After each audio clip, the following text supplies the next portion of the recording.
Welcome to episode 204 of the Left Behind Game Club. This week we return to Bloodborne. Let's get right into it. You're listening to the Left Behind Game Club.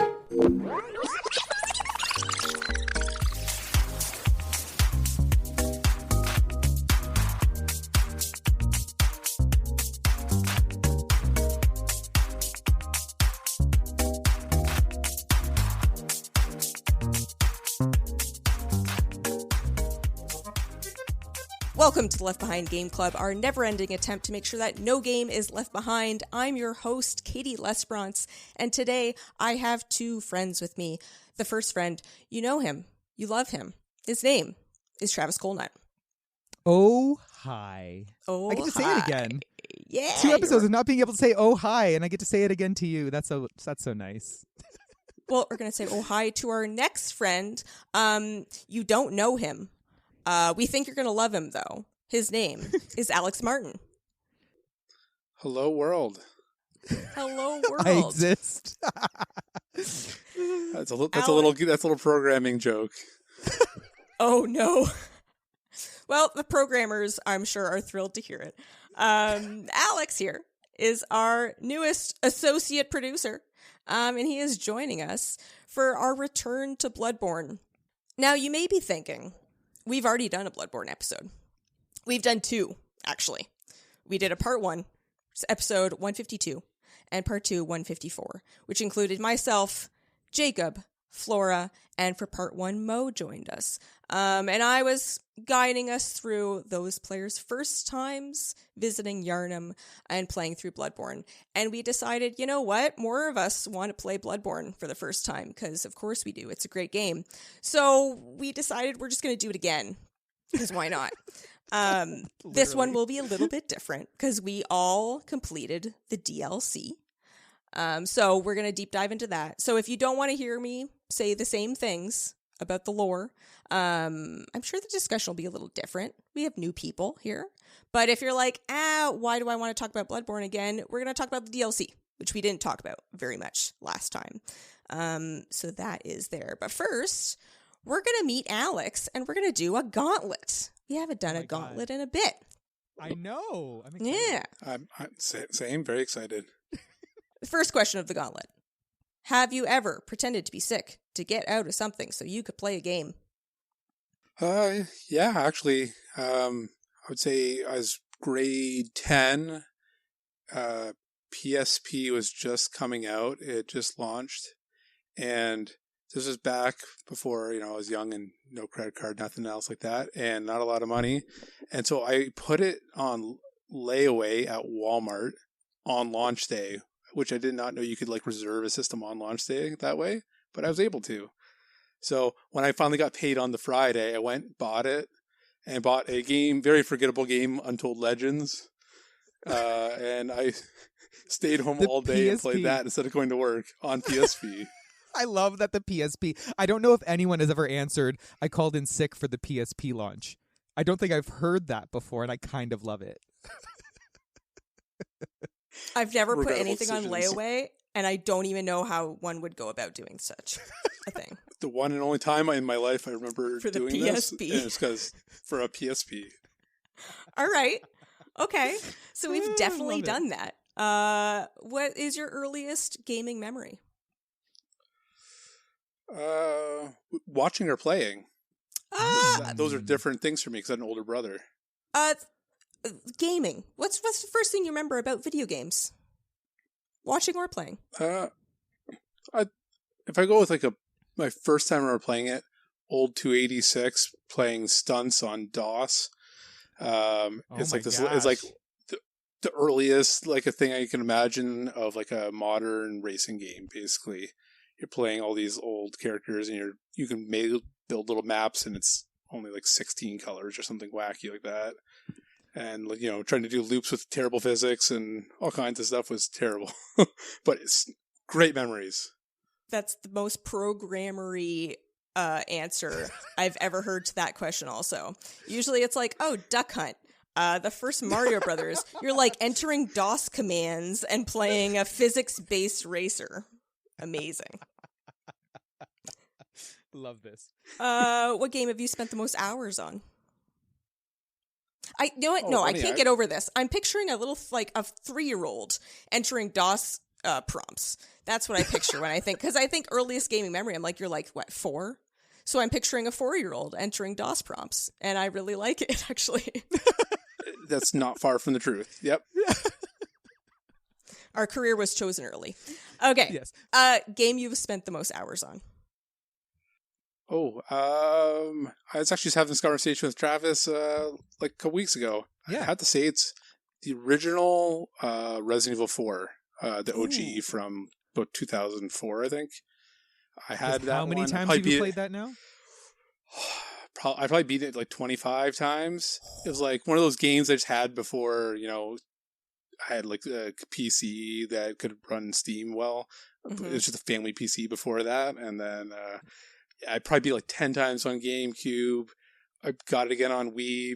Probably I beat all the things, the whole deal, Mercenaries, like did all the optional stuff. And then bought it again on Steam and have still beat it as like, it's like a comfort food for me.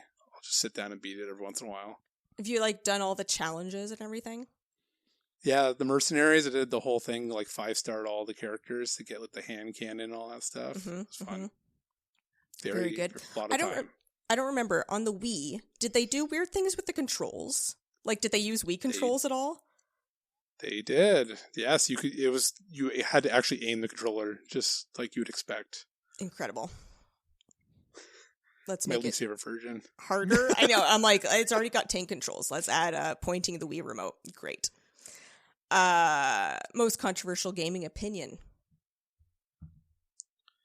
That's a I'm not tricky sure how one, I know. controversial it is, honestly, but like I really dislike the modern like trophy achievement system in most video games. Really? I miss the days where like you'd see a percentage next to your like your time on a menu and be like, "Oh, I've gotten like 85% of the game."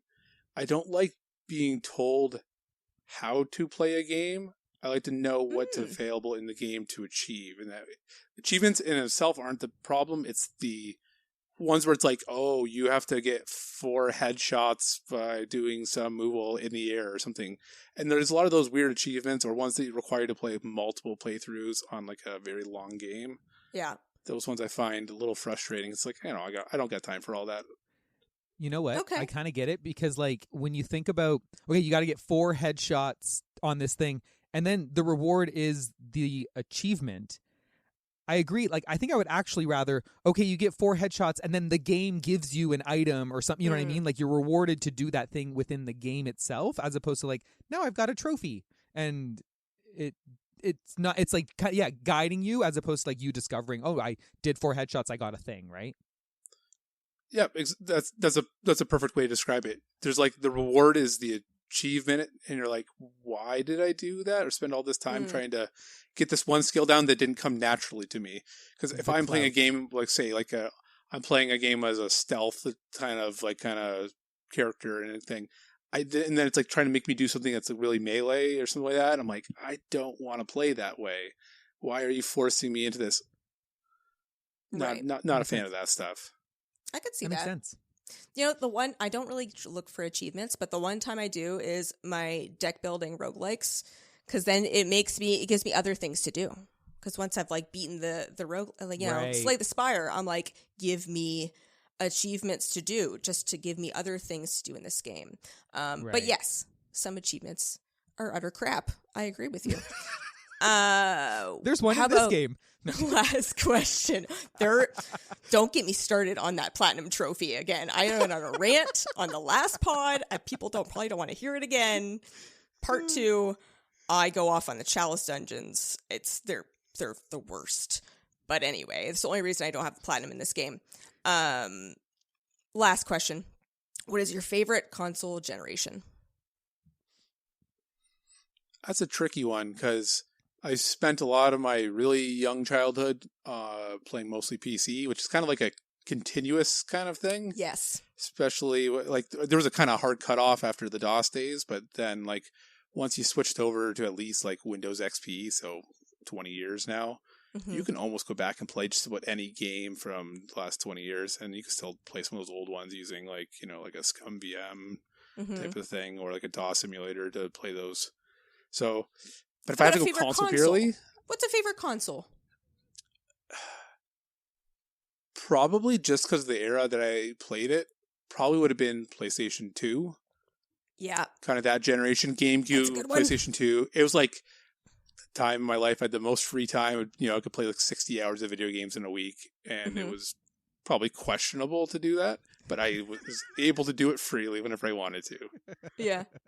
I think of that generation fondly, of just as that at the age where I was at and the advancements in video games. That's when I feel like my mind got blown the most. Like today, I sometimes get blown. Like the concept of Viewfinder, that game still blows my mind.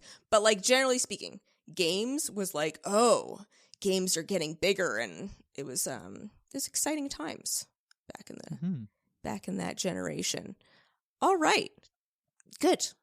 Now that we know a little bit about Alex, we're going to intro our game. So again, we're talking about Bloodborne again. It was developed by FromSoftware, published by Sony Interactive Entertainment, only put out on the PS4. Originally released March 24th, 2015, and the Old Hunters DLC, which we will dive into later, was released, 8 months later, approximately? Yeah. November 24th, 2015. Wow, kind of insane looking at because I wrote down dates and stuff. Yeah. Legit, playing the DLC on the 20th anniversary is like what we were essentially doing. No. 10th anniversary. 10 year Pretty close. anniversary. There we go. 10. Literally, we were. Because, like, I wrote down dates because I was curious how long it took me to beat some bosses. And I was like, when did I message saying I was starting this boss to one of you two? And then when did I message that I beat this boss? And how many days apart was that? And legit, it's like between November 12th and 30th is when I was doing all the DLC. So it's exactly 10 crazy. years later. 10 years. Wow. That's kind of nuts. Wow. Happy anniversary. Happy anniversary, Bloodborne, the Old Hunters. So first we do the fast pitch, which is a one-sentence description of the game that we're talking about. Who wants to start first? I have an Travis. insane one. Yes. Go. Okay. What do you got? This game is an eldritch, emotionally abusive relationship simulator. That's what it is. Abusive? Did you feel emotionally abused? I was in an emotionally abusive relationship with this game. I will explain more later. Wonderful. Alex, what do you got? Ooh, let me think about that one. This is a tough question. This is a tough thing to have to think about on the fly. I struggle with the fast pitch almost every single time. And everyone else seems to just throw one out there. So I'm glad to hear that you're struggling, because I struggle. My fast I think I pitch had is one like good one is ever. prepared like hours and hours in advance, so it's not really that fast. Okay, my fast pitch for this thing. It is a darker, clunkier, less refined Souls game. That is Ooh. all very accurate. That is a one-sentence description. I will say, see, this is what happens also when I You've host. even done one already. No, I didn't do one. I didn't prepare one at all, because I never think of doing the it when I last host. in part one. I'm sure you gave one in part one. Oh, I did. You could revisit part one. No, it is Dark Souls, but hack and slash. There you go. All right, Amazing. Let's go with some dark Victorian eldritch horrors. So, Bloodborne is one of the Soulsborne games from FromSoftware. It is kind of a genre of its own that other companies have made their own Souls-likes, but these are kind of the OGs that kind of defined it. Have we played? So, I have, of course, played a bunch of them before, as we talked about on the last pod. I've played basically all of them. Love them all. And I, for this pod, played Bloodborne through for the 4th time, I believe. Insane. And played the DLC for the 2nd time. You know what? I'm just going to do it every year now because I love it so much. Alex, have you played any FromSoftware games before? Any Souls like the Souls ones, not the Armored Core. I'm not going to include Armored Core in that. Yeah, so my experience with FromSoft. So I have beaten Demon Souls and then Dark Souls 1 through 3. So in terms of like a FromSoft timeline, if you're going by that, I think Dark Souls 3 is around 2016. So this is kind of in that same era as Bloodborne, which is kind of what I was more expecting in terms of like the look and feel. Mm-hmm. And definitely surprised by, maybe because I was going from PC to PlayStation 4, but I was a little disappointed with the way it looked and felt by comparison. That is fair. You know what? I actually did not realize that Dark Souls 3 came out in 2016, because you're right, actually. If you're thinking that they came out like a year apart, you would expect the visual quality to be similar, and Dark Souls 3 looks great, I think. Like, it's not, a brand spanking new modern game, but I think it looks great. Bloodborne is choppy and gritty, and the camera's not exactly the smoothest. That's a good point, actually. I never really thought about that. And then, some other points I would have to say about the game. Not a big fan of like the gradually darkening feel of the game, in the sense that it feels very, very dark mode of using your browser type of thing. Everything's just dark, and it kind of loses some of the charm that I felt that I liked instead of the Souls games. Not the brightest games, they never are, but the fact that there's like essentially no light at all in the game, just, I don't know what it is. I liked the first third of the game more in terms visually than I did the it's still second third or like final daylight. third. Yeah. The sun sets and it's like, oh no, I can't see anything anymore. Yeah. Okay, so you're coming in with a good base, good things to compare it to. Travis, FromSoftware experience or Souls-like experience? Okay, never played a FromSoft game before. I've played like Souls game. Okay, I've played games with Souls elements in it. Like, let's say, for example, like Hollow Knight. Like, it has like a lot of Souls elements in it. I've played through Hollow Knight. I'm not opposed to a challenging game. Honestly, I'm sure I've said this before. Like, fantasy settings are usually a little bit more of a harder buy-in for me. So I'm not gonna immediately gravitate towards them. And then knowing how difficult they are, it was never something that I was like gonna jump at playing. And not to bring everything back to Clair Obscur, but but playing Clair Obscur, and it's a completely different game, don't get me wrong, but there is an element of watching animations and sound cues and timing your attacks to make sure that you're dodging or you're moving things. And I was kind of wanting something like that. So I had said to Katie, like, I should play Sekiro. I want to parry things. And Katie's like, you need to play Bloodborne first. What are you doing, you fool? And so then I was like, you know what? Fine, because I know Katie, how much she loves Bloodborne. I will give Bloodborne a shot. And then Alex was also like, that is one of the Souls games I have not played. Let's do it. And it was like, okay, this is great. You know what I mean? Like, people to actually kind of bounce off of as I'm playing it.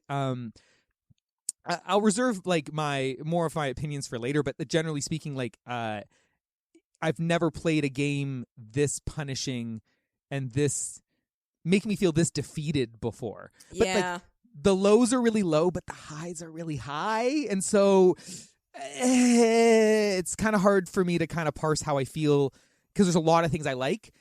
And then I'm when I think about the things I really like, I'm like, oh, I'm floating on air. This game is great. Yeah. And when I think about like the things that I struggled with, I'm like, oh, I hate this game. It's there's a bit of I fluctuate a lot. Well, I'll talk more about my like impressions later. But yeah, no, I've never played a FromSoft game before. And I would say I'm not opposed to playing another one though. Like, this hasn't like turned me off in any way from playing another one. I think we could get you to play Dark Souls OG.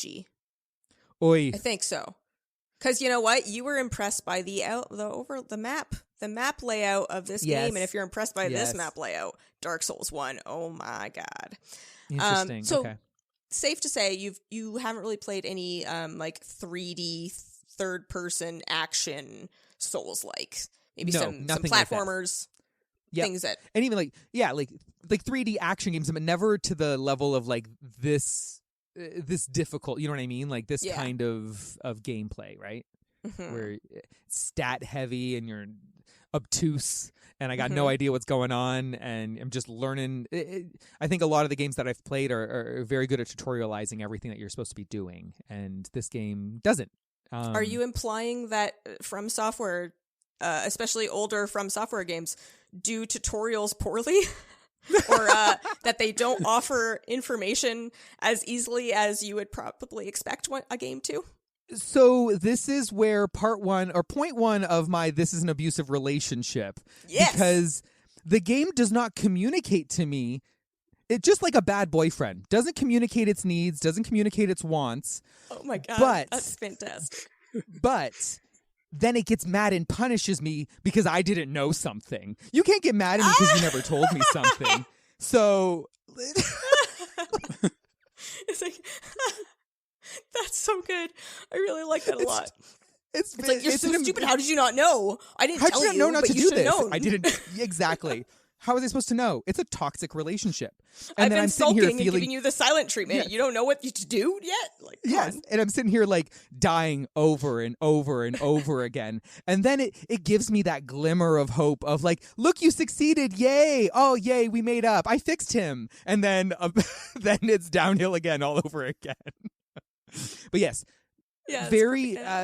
It is a very obtuse game in terms of like the onboarding was slow for me, especially with like I think the one major thing was like I think the control scheme. Like when you get into the Hunter's Dream for the first time, you can walk around and read little messengers to understand what the controls are. But the game doesn't even have like a in the systems menu like here's the button layout. And I found it so outdated that I had to Google, like, especially when I'm like learning the game and I'm, maybe I played one day and then I play maybe a couple days later and I'm not playing consistently. So it's like, what was dodge again? And now I died. What was dodge? Oh, and I healed. Great. And it's like, I'm accidentally wasting things or I just like powered up my bullets and I didn't need to do that. And like, I don't see why it needed to like hide that information. I feel like especially when it does give you the information, right? But it only puts it in this one place where if you walk by and you miss it, then you don't get to see it, or or if you forget, you can't just like pull it up. It's like, no, you would have to go back to the Hunter's Dream and go back to that little messenger. It's pretty silly. It does remind me of funny story from part 1. I guess this is part 3, Bloodborne potting. But anyway, part 1 of Jacob being like, man, it's just so slow walking around. And then I was like, well, you could run. And he was like, what? You can run? There's a run button? And I'm like, yeah. And he's like, oh my God. He'd been playing for hours, just slowly walking everywhere. That's insane to me. And then he wondered why he hated the first like couple hours of playing. Yeah, and that's the thing. I think the onboarding, and I think that's like a general critique that people have with like Souls games, just generally, is the onboarding isn't the clearest. Like, I don't know what the stats are, what affects what. What button does this do? Okay, you're saying this is what this does.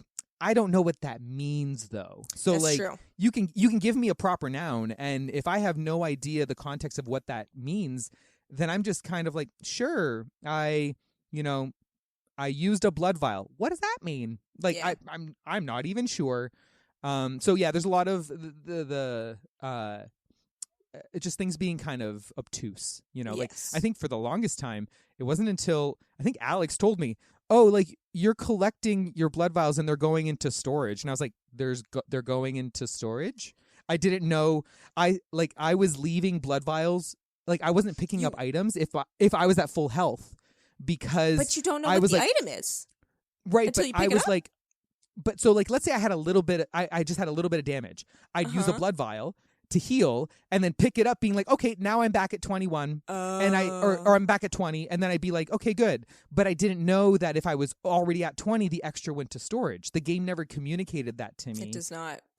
So I didn't know that, and I thought I literally, and the way, because I was still picking some up and it was still going to storage. So when I died, I'd just be reborn with 20 more vials. And You I thought, thought oh, it you just got replenishes 20 every time. You just replenish every time. And it wasn't until the first time that I came back with only like 11, and I was like, why don't I have enough? And I'm missing something. yes, Yeah. and so it was. I didn't realize you could actually stockpile that stuff. Mhm. And so there's a lot of little moments throughout the game where it just doesn't tell you certain things. And I think, like, I don't know how Elden Ring is, especially for like their next, but I'm hoping that they've kind of like worked out a lot of maybe that stuff, because it feels like people say that Elden Ring is the one that's the most friendly for new players. Most is what I've definitely. heard. It's still not Yeah. as friendly as most games are, but it is Right. far friendlier, especially Friendlier. than these earlier FromSoftware games. Alex, having played other ones before onboarding, how did it feel? Same difficulties or not too bad since you've been there before? So I got a chuckle because I went back and listened to the part 1 and part 2 podcast. Oh. And I had some similar experiences to other people. I ran around for a while without a weapon Oh! until I finally... Classic. Oh, yeah. And I also, when I say ran around, I also forgot to run for the first about 20 minutes. So I was like walking around, I'm like, So slow. man, Souls games are so much slower than I remember them being. Everyone says this one's a little bit faster, but this feels really, really slow. Amazing. Yeah. So it's funny. I feel like almost having played other ones, and it's been a number of years since I played my last one, I felt like I should have known more than I did. And even I don't understand some of what the stats do in this game to this day. I didn't really play around with some of them too much because I just never got into certain things on this Like different playthrough. builds. I don't know. Different builds. I stuck to a very simple build, and I did not really branch too far from it once I got comfortable. I feel like it's hard in Soulsborne games to switch once you get comfortable with something, because it's all like timing and range, right? Knowing like the timing of your like hitbox of what's Right. going to hit an opponent and what's not, how far away do you have to be, and then you switch weapons. And it's like you have to learn it all over again. Yeah, I can't even imagine doing that like mid game. Like, yeah. like I switched weapons once in this game, and it wasn't like that big of a switch for me to do. Mhm. But like I can't even imagine. I don't know what magic's like in this thing, or arcane. Like, what is that like? I've never played these before. Like, I don't think, Katie, you're not a big magic person in these games. No, right? I am a like Dark Souls. I am a sword and shield person. Like I am. That's just what I'm more comfortable with. That's how I like to play. It's almost okay. One playthrough, I experimented with a bunch of different weapons. I did. It happened once. This playthrough, I picked up my Hunter's Axe again, and I just tore through everyone with that Hunter's Axe the entire game, because that's how I like to play. And I'm like, yeah. Speaking of which, the reason why I'm here and I replayed it again for this pod, because you two were playing it, and then Travis was like, oh, I met this guy. Oh, and I fought this guy. Oh, and I was like, oh my God, that sounds like so much fun. I'm like, I want to do it now. So then I was like, okay, I'll replay it. And the next thing you know, we're like, well, I guess we should pod about it if we're all playing it again. And people love Bloodborne. So like, people won't be mad about it. We'll do a redux. It's fine.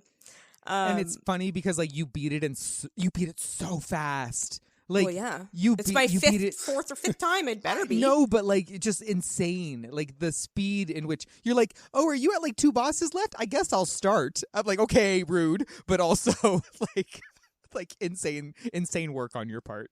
I think I'm gonna try and beat it next year as quickly, like main game front to back, quickly as I can. But that's for another time. Speed run it and see what I can do. I don't know. So speaking of weapons. What weapon did we all settle on? What opening weapon did you both start with? The axe. The axe. Same. Mm-hmm. Yeah. I like an axe. And then I quickly settled on the axe in the two-handed form. Like I think my fears, like I was like, I'm keeping everyone really far away from me. I want to Yes. hit you from a distance. I don't want to be up and close with people's faces. Because especially early on, like it's so frantic. Like I feel like I'm just like dodging and moving. And I don't know how to get around things. And it's like if I could keep a little bit of distance so that I can kind of run away just a little bit. I wasn't comfortable getting up into people's faces quite yet. So yeah, the axe was what I started with. I never even got the what is the saw blade? I think it's called the saw blade. Yeah, the saw blade. I don't even know what it's like. I didn't even buy it after the fact. I'm not sure what it's like. So It's pretty cool. It's kind of like the Hunter's Axe. Is it? Basically, all of them, because as we know, Bloodborne, they have trick weapons where they have two forms, which is a lot of fun. So then there's experimenting even within each different weapon, where you can have it in its one-handed method with your sidearm for parrying. Does anyone parry? Do we parry in this game? Anyway. And then it's extended two thing. We'll get to that. Alex, or did we switch weapons? So you both started with the axe, but we switched weapons, right? Did you both pick up anything new? Yeah, so I also started with the Hunter's Axe. I tried out the Kirk Hammer briefly, and it was so slow, I couldn't stand it. Mm-hmm. And then I ended up at Ludwig's Holy Sword. Yeah. Good one. Yep. So Alex had told me about that one, and I was like, oh, interesting. I'll go see, like I'll see if I can buy it or whatever. And so then when I saw I could buy it, I bought it, and then I played with it, and I was like, oh, I like this because it's cool. You can like it's a short sword, you can kind of get up close and it's fast, but also you have the really big, because it kind of like sheaths itself and then it comes out as like one big it's like a great sword, kind of reminiscent of like Dark Souls great swords. There's a lot of interlocking. I see Alex nodding away that there's a lot of the like threads that kind of go together with the different Soulsborne games. I think that's why I liked the two-handed Ludwig Holy Sword so much, because it slowed the game down and made it more feel like a Souls game as opposed to playing it, I guess, more like a Bloodborne where people say it's faster. I liked playing it with like a two-handed, slow, methodical versus like going in there and being like really aggro and trying to really get after people with a lot of really small, light hits. I would just do one or two heavy hits. Did you stay like mostly the large, like the two-handed, like most of the way through the game that way, or did you switch it back and forth? I switched it only to basically I did two-handed almost the entire time, with the exception of usually when I fought more the like humanoid style fast enemies in the game. Okay. So like, there's like, that Gatling gun guy on top of the one tower that's kind of really fast. It's kind of one of your first like, kind of reminds me of like the invader style NPCs that you find on the map. That was my first time. I was like, okay, I have to parry because he's too fast with the two-handed weapon. Yeah. But aside from like humanoids, I found better with a little bit with the parrying because it helped with the speed and slow them down by knocking them around with the gun. But aside from that, I was two-handed pretty much for even like the beast style enemies. Interesting, because like I think I slowly like I stayed because I was like long form axe and then big like great holy sword, like big Ludwig's holy blade, and then I just slowly started shifting more and more into the short sword version of it, and I found myself feeling more comfortable with it. And I think the change happened around Martyr Ligarius, is where I felt the shift. I was like, oh, I feel more like I can get in quick slash and then roll away. And it was around that point where I stopped using the big version of it as much. Maybe against some of the bigger beasts, I'd try, but I found I was getting comfortable enough later in the game that I could quickly go in, slash, run away. And I think I felt like I was too slow in the later areas with the big sword that I wasn't able to land anything anymore. So I I shifted away. So it's funny because like I started so afraid and like keeping things at a distance. Then I was like, oh no, I've got to be aggressive. I got to get in here. I got to dodge roll towards them. I got to get into their faces and slash them a bunch. And I didn't expect that because normally I would be a like keep people at a far distance kind of thing. And I found myself shifting the other direction. Like this game made me more aggressive, which normally I'm a more passive kind of player. Like I played Horizon Zero Dawn almost entirely in stealth. Like I loved that game, but like if I could stealth through an area, I would stealth through, slowly pick off people. This game, I found myself being like, oh no, I kind of have to be aggressive because if I'm not, then I'm just dying. Like I wasn't getting anywhere. So it was interesting. I didn't expect that. Bloodborne does incentivize being more aggressive and getting more hits in. Did you notice the thing with the health bar where if you get a hit and then you hit them back right away, there is a little chunkier health bar that you can get back just from hitting them back, which almost also incentivizes you to get into bad situations where you are like, no, I'm just gonna keep swinging. I'm almost there. It like feeds into your worst Dark Souls impulse of getting greedy. It almost like it's like, no, get greedy. It's like, oh, but I shouldn't though. It's a lot of fun. I love Bloodborne so much. But yeah, it definitely incentivizes like a more of a faster paced play, which I like. Also, you know, get in, get out, you get moving all the time. So that's the combat, like the basic, you know, thing of the combat. Wait, parrying. Travis, you parried? Later in the game. So once I had switched out of using the big sword, I was like, well, I have this gun I've never touched. And also I have all these like and I have all these like blood shards that I'm not using for anything because I'm keeping this weapon. So I'm not going to upgrade. So I might as well just upgrade this thing. And so I would just keep upgrading the gun just for the sake of doing it. And then it was a case of like later on, especially I found and we'll get to those bosses later on, especially in the DLC. But it was like I need every advantage I can take with some of these bosses. So it was finding some of that timing and trying to find opportunities where I could parry and visceral. And I think, and I mentioned it before, but I feel like the turning point there was Martyr Ligarius, like where it was like, oh, like I can find a timing, I can find some of those hits, and so I would attempt to parry. I didn't bother with like basic enemies. If it was a case of like, I'm just wanting like to shoot this person off a roof or like, you know, wanting to like get something just out of my way, I would. But because I never used bullets all game, I had like a huge stockpile in my storage that I now knew about. So I was able to then like not worry about having to like grind for bullets because I never really worried about running out of them, right? If I died, oh well, I'm gonna get a ton more, right? So so yeah, it was parrying was interesting. I didn't mind it once I kind of started getting the hang of it and I could do it. Like even some of those really tough end bosses, I was like, oh, I got a couple like parries and like viscerals out of it, and I like it just felt good. It felt good to like land it and then visceral and be like, ha, I got you. But like once again, abusive relationship.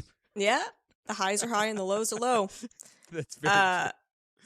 Parry, it's a little different from Dark Souls. Dark Souls is also high risk, right? It's not like, oh, if you miss your timing, you'll still block. It's like, no, you'll just get messed up if you miss your timing.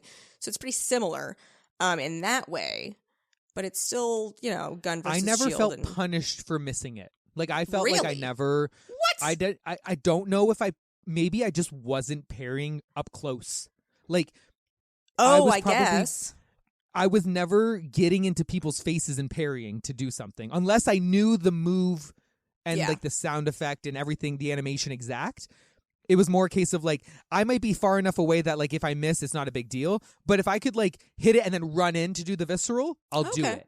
But I never did it like so close to someone that I'd risk getting hurt. I think if I was so close to someone and I saw it, I'd be dodging out of the way.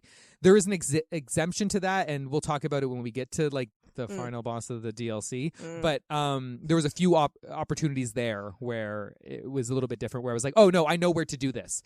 But generally speaking, it was parry enough distance away that I never felt like I got like punished for it too often. It was fast enough for me to do it. Alex, are you a Dark Souls parrier, and are you a Bloodborne parrier? Not typically. More of a melee sword and shield. Yeah. Which is actually one of the things my least favorite parts. Of course, made you play differently by forcing that basically no option of basically defending yourself. You just have to dodge and attack. That's basically what you got. And parry is your closest thing you got to being able to block. So it forced me to play in a way I didn't normally play, which again, I still tried to slow down and try to avoid whenever possible. But it forced me to have to actually use that function, especially with some of the faster bosses. Mm-hmm. So my first thought when I think of starting up Bloodborne, I don't even think about the opening cutscene with the "We are born of the blood" and blah blah blah. I think of that opening alley, right? That street where you've got these mobs of guys running around with their torches, and some people are shooting at you. There's some dogs you run into, and then the big freaking giant banging on the door at the very end of that street, and then exploring beyond that. How did the opening of the game strike you? I feel like you're explaining it, and like I'm getting flashbacks. Like right? It's memorable. Like it's one of my favorite starts of a game. It's interesting because like when if you were to show me like a screenshot, I'd be like, meh, what is this? But I think because especially in this game where you're dying so often and you're redoing this particular alleyway so much at the beginning of that game, I just kind of like, yeah, I could probably like visualize the patterns of like, oh, here's like these 4 guys walking up this way and this guy's behind this van, and the dog's going to run from over here, because it's so ingrained in that everyone has their exact motions. So it's very ingrained in my brain. And like I feel like there's the beginning of this game, and not to say that I forget the middle, but I think I've misplaced the order of things in my brain as to like, what did I do here? When was next? Where did I go after this? And like I don't know if I could tell you the pathing even beyond that guy beating on the door. Mm-hmm. I don't know if in my brain I could actually tell you how to get there, like just thinking about it, even though I've done it a million times. Like, I think it took me a long time to realize where to even go to get past that guy banging on the door. I didn't realize there was the path up, because that also involved it involved kind of going head first into this mob of people that like I think I was very scared to do.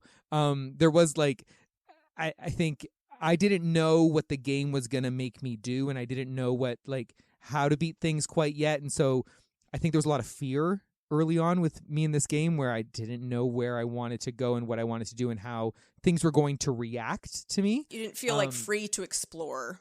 You were no, I didn't. Kind of just creeping along. Right. Nervous. And it was like, I could sit here and kill everyone, and then literally something could pop up around the corner and wipe out all that progress, right? Mm. And I think I quickly realized that, like, okay, if I could just, like, I don't need to kill this guy behind the van. If I run past him and he's not even near me, then it's fine, right? Like, I don't need to wipe out everyone in every area every single time I'm reborn again.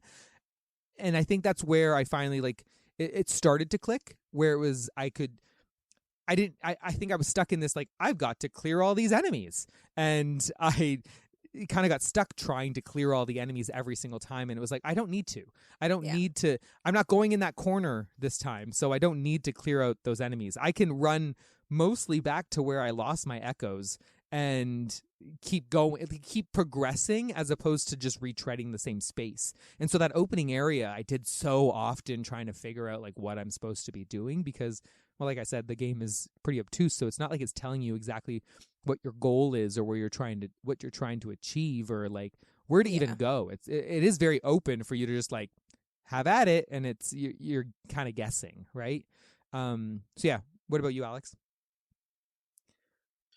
For me, ironically, actually, it kind of reminds me again of beginning of Resident Evil 4 in a weird way. Oh, yeah, like, you know what? Yeah, it's got that kind of like, it's that dark murky kind of color palette, but it still has the like there's light and there's like kind of like it's still gritty, and it's kind of how a Souls game kind of starts. And it's got that small village, bunch of like kind of villagey type people with pitchforks, and they're burning a big torches. fire and a big mob, and it honestly really reminded me too. Yeah, they are. Yeah, it makes me laugh because I'm like, it really reminded me of that same kind of like little village, but you know, instead of it being a little remote village, it's a kind of that Victorian era feel, and it felt really good. I liked it. I didn't have the same kind of fear walking in because I'd played enough Souls games to kind of get the idea of how it's going to go. Took me a long time wandering around to realize that lamps are my save points instead of fires, because I was just so used to that mentality of go find a bonfire. Well, they don't stand out quite as much as they do in the other games. You know, you end up having to loop back on the same spot more and more, which is kind of, I think, what Travis was saying, where you go past these areas many more times, I feel like, in this game. So you get that opener, especially at the beginning when you're learning all the skills again. You walk through the area quite a bit, and you do get a good feel of it. Yeah. I think the feeling, once I finally unlocked a shortcut, that felt like so much progress. I'm like, I don't have to go down there anymore. Oh my God. I feel like I could actually do something again. Like, I don't know how much time I spent in that first area, but I feel like it must have been a long enough time that before I stumbled upon I don't even think we tackled the same first boss at the same time, Alex. I think I did Cleric Beast first, and you somehow missed him and was straight to what's his name? Father Gascoigne. Father Gascoigne. Yeah, that was a funny moment. We were both messaging, and I was just like, "Oh, I made it to the first boss," and I didn't want to say what it was in case you're on the same spot. You're like, "Oh, me too," and then you're talking, and I'm like, "Wait a minute, that's not the same boss I'm on." What are you talking about right now? I'm like, this is a boss, is it not? Like, there's a bar across the top of the screen. I don't know why you're fighting someone else, but I did not expect the idea that like. I think my brain just assumed it was a very linear game. Like, I thought it was just like you just go through. I didn't expect the interconnected map, like you kind of touched on earlier, like the fact that like this map really is, with a few exceptions, like all interconnected with shortcuts that lead back through different areas that you would revisit, and it's not only shortcuts within an area so you don't have to do a whole path again, but shortcuts to other areas that you've like traveled to, and you're like, oh, I'm literally back to where I was like 2 areas ago, and I didn't expect that. But the idea that like even there was like different pathing for different bosses, like you can just stumble upon the wrong thing, and I'm like, oh gosh, did I do the wrong one? Like, did I, you know what I mean? But beating that first boss was like the first real like, okay, I think I can do this because I did it, and I beat a big monster, and I'm okay. And then Father Gascoigne just like took me a long time too, but that's okay. Yeah, I know it does a great job of setting up the exploration aspect, which does really get driven home when you open up that first shortcut and you go, oh, okay, and that makes it so much more achievable. It's the little tiny points of progress feel like really big points of progress, I think, when you're playing these games, because it usually makes it a lot easier to progress. Just like staying with a crappy boyfriend. Just like staying with a crappy boyfriend. They're like, here's wow, he finally picked up his socks. I bought you one cup of coffee, and you're like, he does love me. I opened one shortcut. I can do this game. I know I can.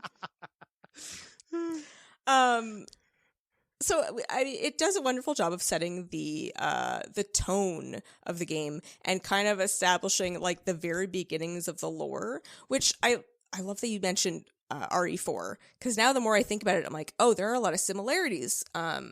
Which I'm just gonna say here, we usually do a hard spoiler wall. There isn't really a hard spoiler wall area for this game, for talking about this game. We're not going to talk about the lore and the story sprinkled throughout. If you've never played Bloodborne before, I think you should. I've played it 4 times. I think you should do it at least once if you can, give it a shot. I think you could play this entire game and still not be spoiled on the story. So I think it's okay. Yes.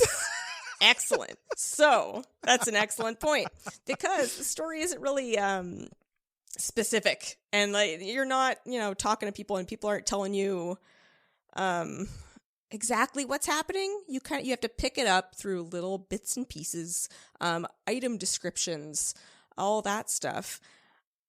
I think that if you dig into it enough, I think it's a fantastic story, because it is like RE4. It's like a place that existed, there people lived and they were doing fine, and then something came in, something malicious kind of started happening that is turning the villagers into monsters. How much of the story did we get? For anybody? Like grasped? Yeah. How much did you look at item description? Like how much how much were you invested into even thinking about the story? I tried. 10%. What's that? 10%. Yeah. My first time through, I think I was like about 10%. I was like, I just want to survive and get it done. I don't really know what's happening. I think I tried. I definitely tried to understand the like, okay, I think I get what's happening here. When you get a cutscene and people are just kind of talking and there's just not a lot of context. I don't know. It's very vague. It's so vague that I'm really trying to piece it together. I don't know how much I grasped. Like, I really don't know. If you were to ask me right now, what is the story of this game? I don't know if I could give you a legitimate answer. Like, I could give you points along the way, but I don't know if I could really fully like wrap my whole head around, here's the beginning, middle, and end of what happened in this game.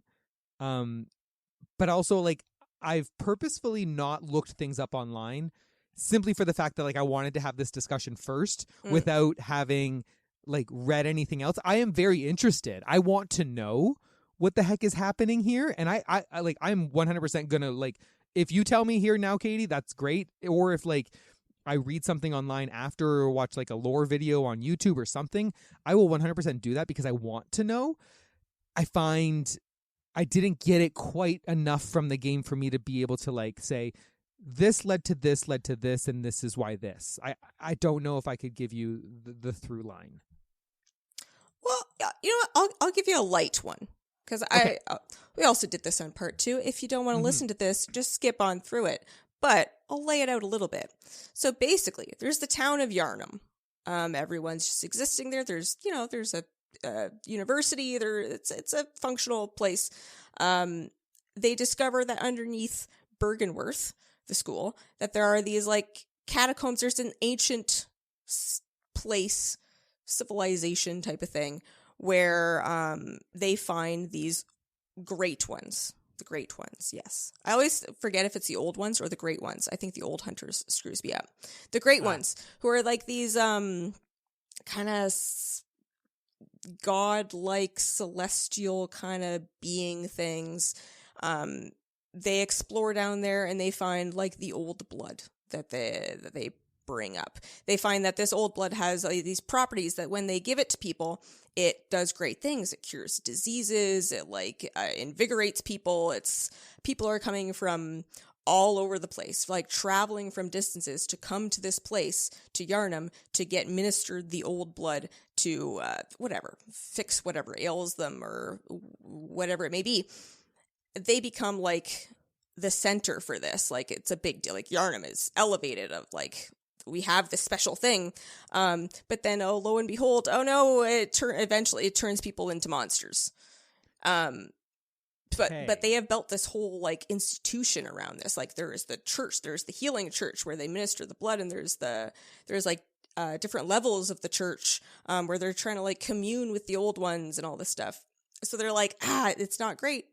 that everyone's turning into monsters, but we really like using the old blood because it's like great and we have this status. It's kind of a misuse of power and like holding on to power even if it has negative effects. Which it's my favorite story of. I prefer this vastly over this Dark Souls story, because Dark Souls is really just like there's monsters and demons and you are trying to, I don't know, ring the bells and light the fires and restore something or other, and I don't care and I don't really get it. You know, it's very kingdoms and old this is much more grounded, and I'm like, no, happens all the time where people want to hold on to the power that they have even if it's bad for everyone involved. So then, so they basically try and hide it. So now they have the hunters who are hunting down ex-villagers who have turned into beasts. You have, like, elements of the church. There's I forget which aspect of the church it's called, but there's people who are like, they might be turning, so they just kill people right away. And then the hunters are running around for the full-grown beasts. And then, like, old Yharnam got so bad that they just barricaded it and burnt it down because it was unsalvageable. Like, old Yharnam was so bad. And then they just kept on using the old blood like a bunch of idiots. Yeah, it's just fascinating. And then everything that you run into. I was literally going to say, this sounds fascinating. It's so good. I wish I knew this. Yes, that's the thing. I really wish I'd played this game. It's really a shame that it is so hidden. Like, I really wish that they would. I like that you can get more in depth by seeking it out, by like reading item descriptions and kind of like figuring it out and piecing it together. But I'm like, you should really give a little bit more, you know, more easily. Just to, I would read so this people as have a a book. base. People have a good base. Yes, it'd be a great book. Yeah. I don't know if that's been done or not. I don't know. I'm gonna have to look it up. Enemies that you run into, based on what they're wearing, you can kind of tell what they used to do. Like the big guys in their like big white shrouds, the big giant guys. Yeah. They're like, oh, they were from this aspect of the church. In the school, the students are wearing like their old like school. slimes. Yeah. Yeah, like school uniform thing. Yeah, school uniforms. Yeah. There's so much. Bergenworth.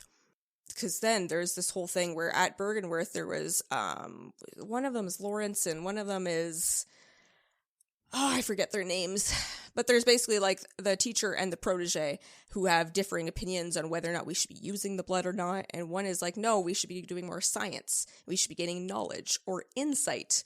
And then the other one is like, no, the blood is the way. And so there's like a divergence there. And then you have all these bug monsters who have too many eyes. It's because they have gotten too much insight. Like, while they were not beasts, they were gathering a lot of knowledge. They have a lot of eyes. So now they're bugs with tons of eyes. There's so much that you could dig into. And that's fascinating. It really is. That's so interesting. And I'm sitting here thinking like, okay, here's the snakes area, here's the bug area, here's the fish area. But like there's a whole reason why all of these areas are the way that they are. Yes. And I'm a little disappointed that I didn't know these things. I think I would have been it fleshes out playing the game a lot more. It really does. I'm just like, oh, here's bug enemy. Like, you know what I mean? Like, okay, we're just going to do a bug one now. Okay, now we're just going to do a mermaid one now. Like, it's just, I wish I knew the reasons. Yeah. It's fascinating. Always offer if someone is interested in the lore of Bloodborne. Best source that I can find, Vaatividya, Vaatividya, is a YouTube channel.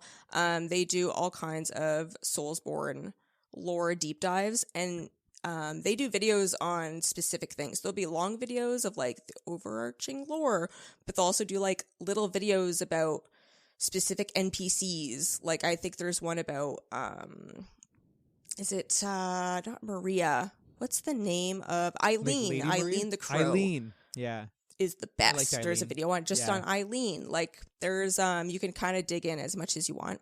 So if anyone's interested, they can go to that YouTube channel and I'm gonna do that. Learn a bunch about Bloodborne. Yeah. But yes, it's a fascinating that. story.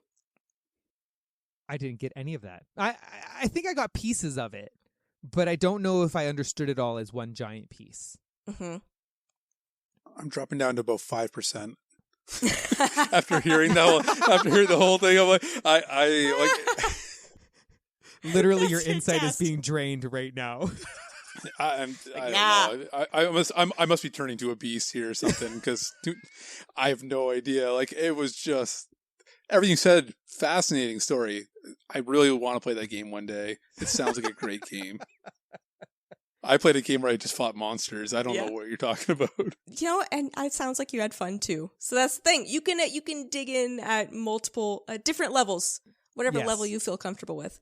I still don't understand ROM and why ROM is hiding the state of the world. I don't get it. There's stuff that I'm just like I can't wrap my brain around it. ROM. Once you beat ROM the Vacuous Spider, which is kind of like middle-ish of the game, it changes the world state, which tells you a lot about what's going on, right? Like it shows you more of what's going on.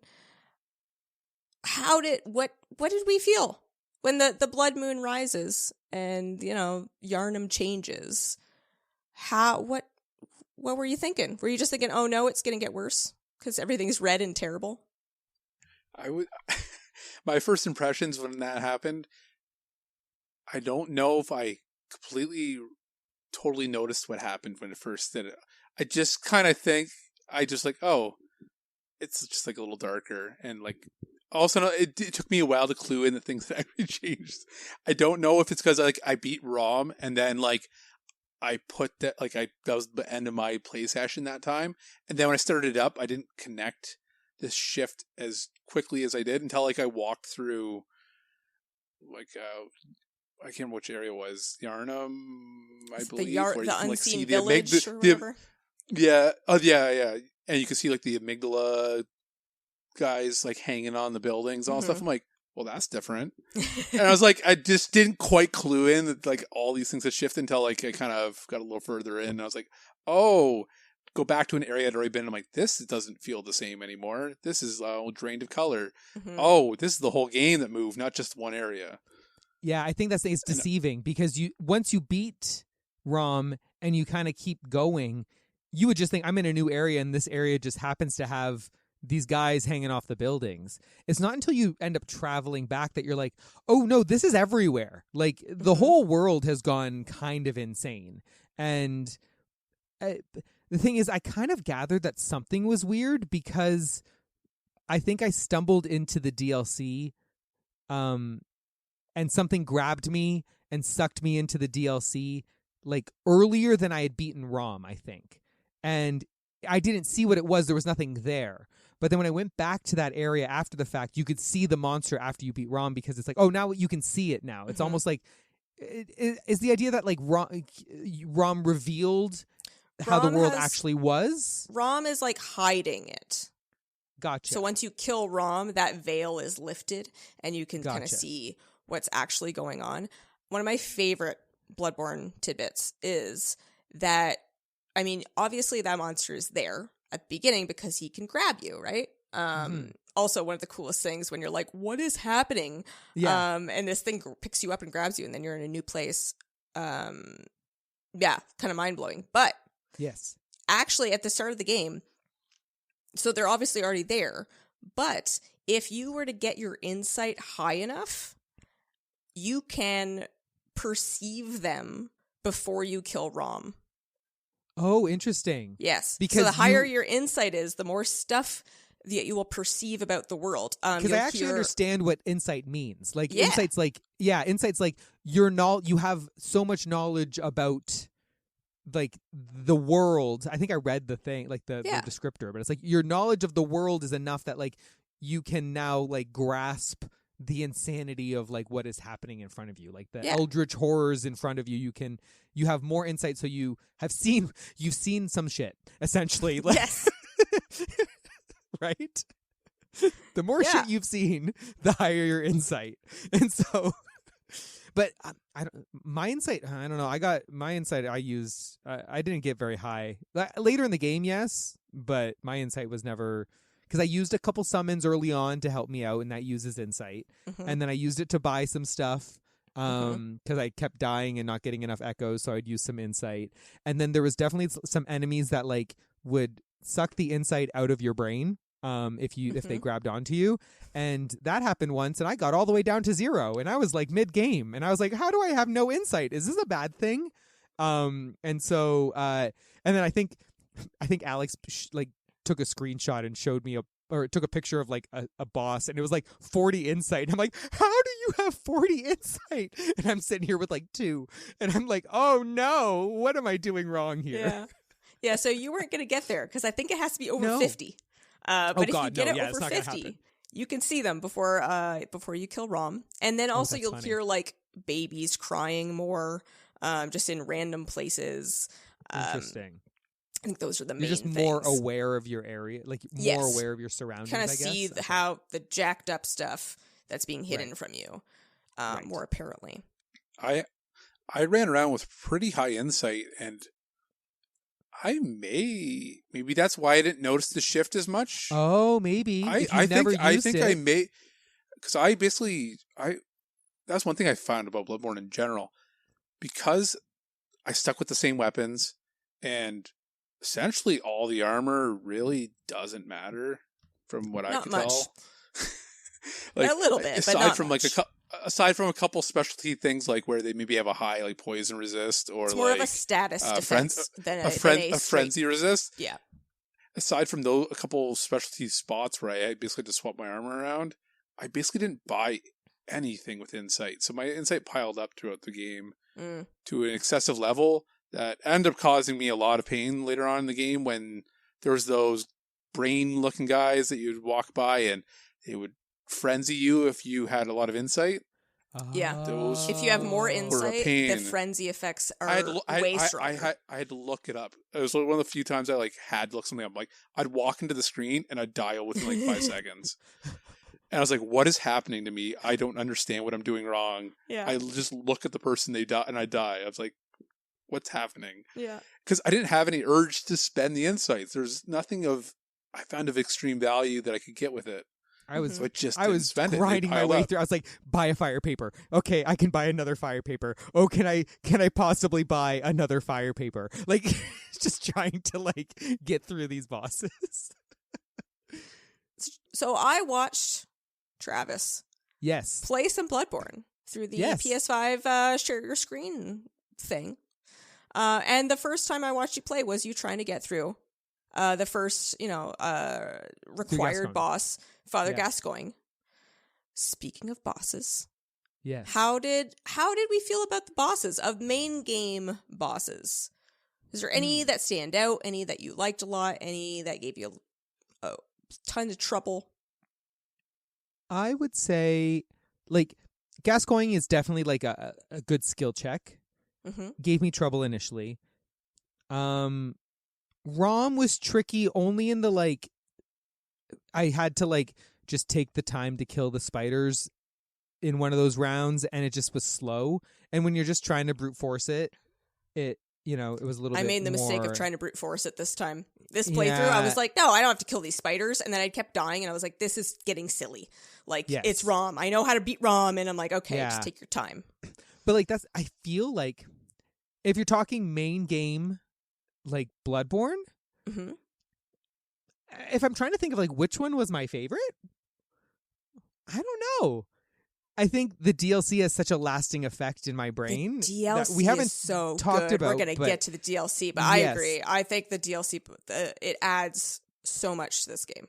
Yeah, I'm trying to think of like... Because some of the main games, they kind of blend together a little bit, I think. A little bit. I'm trying to like think like Vicar Amelia is cool, but I also, it maybe took me 2 tries. Like, and she was very much like the Cleric Beast. And then like... Rom was an interesting fight. Like, Mikolash is like a running through a maze kind of situation, which was kind of, it is what it is. But I think the way that I played, the final bosses didn't feel as insane to me. So, like, it wasn't like a lasting effect, right?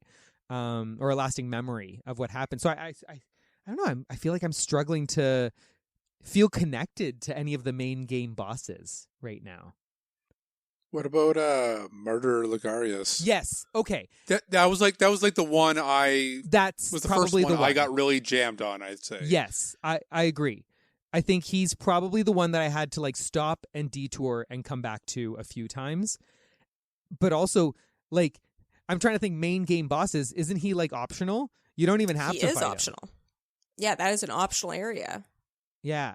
So like, but yeah, no, talk more about Martyr Ligarius because yeah, I struggled with him a bit. I that was the first time in the game that I really got jammed up, I would say. I tried that area probably a little bit on the early side. So that's in Canehurst. Yeah.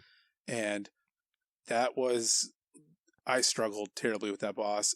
When the halfway point on his character, when he changed his attacks, I just couldn't do it. Mm-hmm. It took me forever. I think I got lucky one time, got a parry in. It's one of those times where I decided to actually do parries. And because I got so jammed up and I couldn't figure out how to get past. Finally did a parry and was able to do, what are those called? The viscerals? Visceral attack. Wow, Yeah, I can't yeah. think of the word right now. I know. Because it doesn't tell you what it is. No. It's funny because Martyr Ligarius was the one, other than watching Gascoigne, Katie watched me struggle with Martyr Ligarius for like a whole, I don't know how long I struggled with him. And she was texting me tips and watching me play. And then it was like, okay, that's enough. I need a break. We're good. And then stopped. And then I think later in the day, because I had been struggling already with him, and I was like, hey, I'm going to tackle him again, you know. I think the one thing, too, with him, it's a really long run back, all the way back up the castle, past through that light. It's a long trek all the way there, and it just felt like annoying. The screaming ghosts at you the whole... It's just like a lot to get through. And then... but then later, she watched me finally get it. Like, you watched me finally like beat that boss, and it was like, oh, I did it. And it's like, she's not just watching me fail. I actually did it to someone got to see, you know what I mean?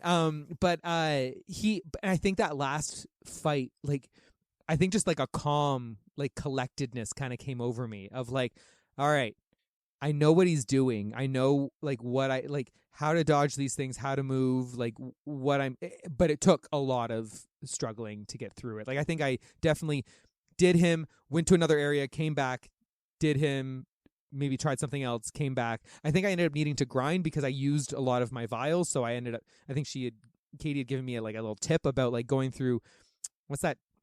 Hemwick? Yes. Hemwick. Charnel Lane, which is an optional area. Yeah. Which is crazy to me because I don't understand how... you get through without the runes? The runes help, absolutely, because that's the only way you have to beat the Witch of Hemwick to get the thing that allows you to equip runes, which are helpful, like little sizable stat boosts. But also, it's the best farming area. Yeah. For blood vials and for blood echoes. So I'm like, it's optional. Like, it's kind of wild to me. Yeah, I just would start at the top and work all my way down to the next lantern and then just like keep doing that pattern a few times. And, you know, as long as I equip a couple extra like item discovery runes or like more echo runes, then I'm just like kind of grinding that, do that run a couple times. Then I feel like, okay, I'm good. It feels good to one shot an enemy instead of dying immediately to a boss. And then, okay, I've boosted my confidence a little bit so I can try again. But I use that space like a lot to grind echoes and levels and vials and stuff like that so I could keep going. Yeah, Martyr Ligarius is fun.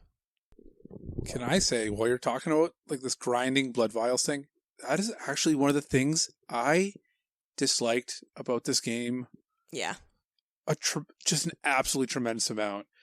Coming from that Dark Souls, you know, get good style like mentality a little bit with the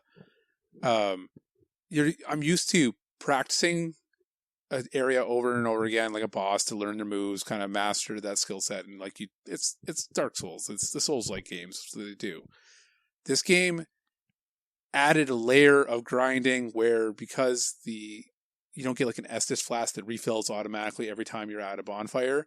The fact that it was a limited resource and you had to go either use echoes, or you had to actually go collect blood vials, one of the two, to get enough vials to like basically keep your stockpile full.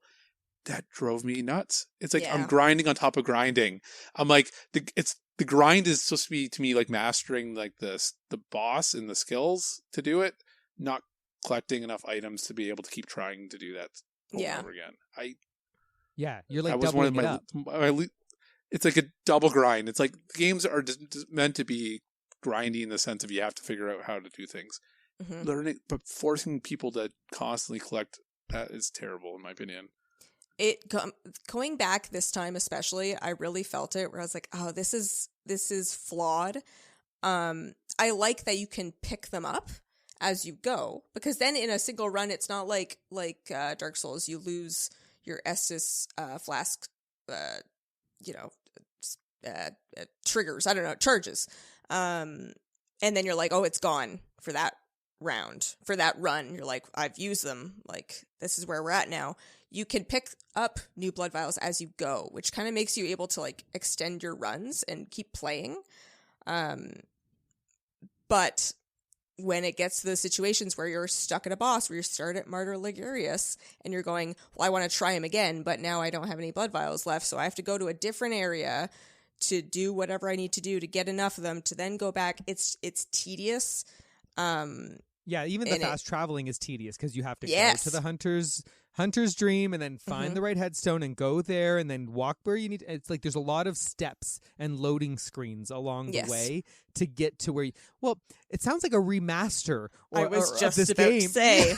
It sounds like it's in desperate need of a remaster. It would work better. Oh, it would run. The screen wouldn't tear when you're looking around. Like, can you imagine? Yeah.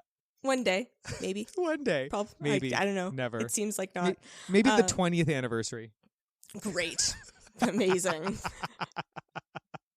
No, it's fine. We're getting a Nintendo Bloodborne spinoff. That's what I've always wanted for my entire life. It's fine. I'm okay. The base game bosses, so I enjoy them all. I like them all. I don't know that there's any of them that I'm like, oh god, I gotta do this one again. Like, I don't dislike any of them, but I don't think I dislike any of them. They're not my favorite. I think Martyr Ligurius is probably my favorite of the, and Father Gascoigne. I just like him. He's just fun, especially because when you see him and he's trying to hit you with the axe, and you're like, oh, he's doing the same moves I'm doing, and it's kind of trippy. Yeah. But when you get to the DLC bosses, should we just talk about the DLC? I think so, because I feel like the DLC really defined my playthrough of this game. Your experience. Yeah. What about the DLC? It's interesting because, like, how much I struggled with Ludwig. Like, Ludwig broke me in a way that I don't think anything else in this game broke me. I had jumped into the DLC early when I first got there and quickly noped out. And it was like, oh no, I'm not ready for this. Yeah, too early for this. And then when you had told me, go in around this point, Nightmare of around Princess Mikolash area. I think I probably told you Mikolash area. Do it there. I was like, okay. And when I got in, I was like, oh, the areas are doable. I really like the map, like the area layout. It's kind of reusing a lot of assets and like you're going through similar areas. At the start, but they're all the first section of the DLC messed up. gives you a place that you're familiar with, but that's been twisted like horrifically, and it's fun. I really enjoy that. Yeah. And I think it's got a lot of like humanoid enemies that are fast, so but at that point in the game I'm more comfortable with them because those were probably the ones I struggled with the most early on in the game, especially when like a hunter showed up and I'm like, I gotta fight someone who's fast like this. Give me a big beast that I can like run away from, but these little guys I'm struggling with. But so the areas were cool. And thank goodness the run back to Ludwig was like a quick little jaunt over. You could kill a skeleton against a gate and get like 5 blood vials right away. Like it was like, at least it solved the farming problem for fighting Ludwig. Mm-hmm. But my God, I struggled with him so much because he's so big. The space feels so cramped. the camera, he would jump and attach himself to the ceiling, and then my camera would unlock, and then he'd land, and my camera's gone to the other room, and I am trying to desperately reconnect my lock on, and I struggled so much. A lot of my insight was used like, okay, I'm gonna try. I found the lady Henriette or whatever to come over here and help me. Okay, I'm gonna buy some more fire papers. I'm gonna try all sorts of different things. I reached the point where I was like, I'm not spending any more insight. I'm not spending any more echoes. I'm not using any more resources. Just kill me. If I walk into this room and you just kill me, I'm not even going to waste it. I'm just kill me. It's fine.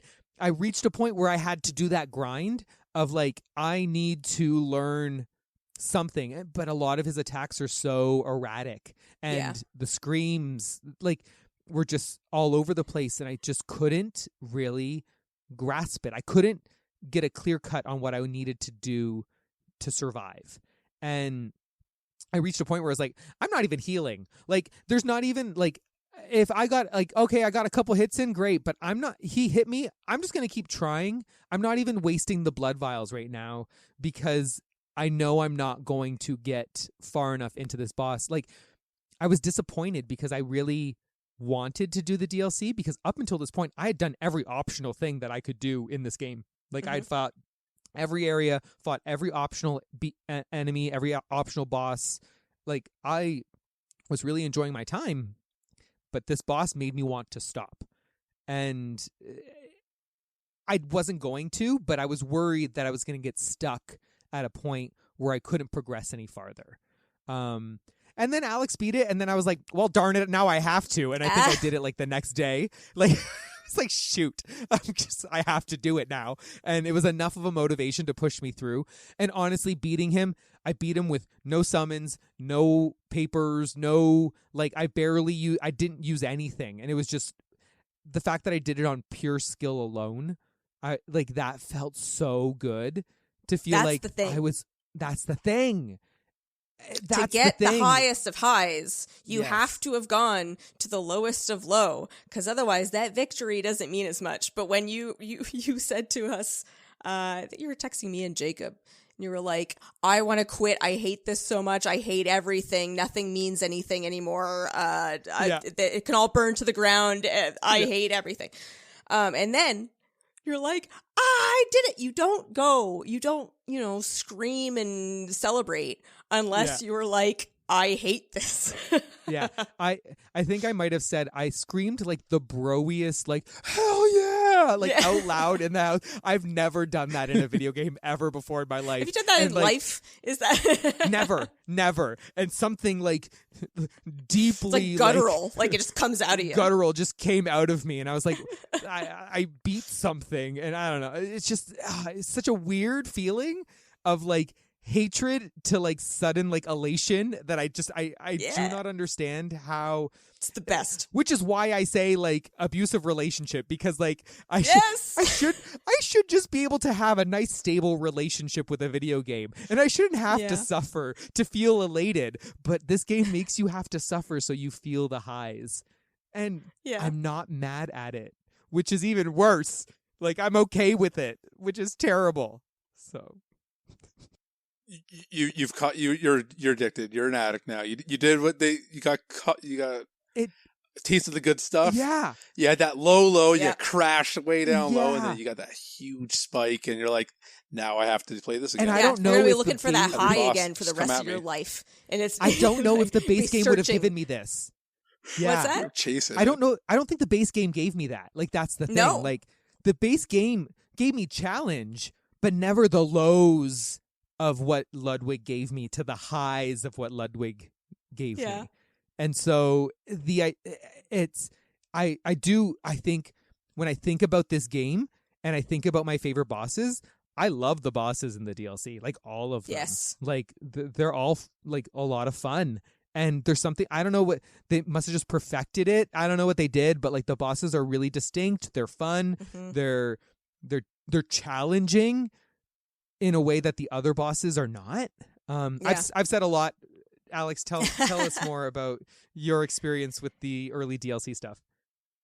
So early DLC, I found the DLC towards the end. Actually, after talking to you, you're like, "Oh, didn't you get picked up by somebody and brought somewhere?" I was like, "Oh yeah, I did," but it turned out I was just talking about like a Yargle unseen Oh, yes.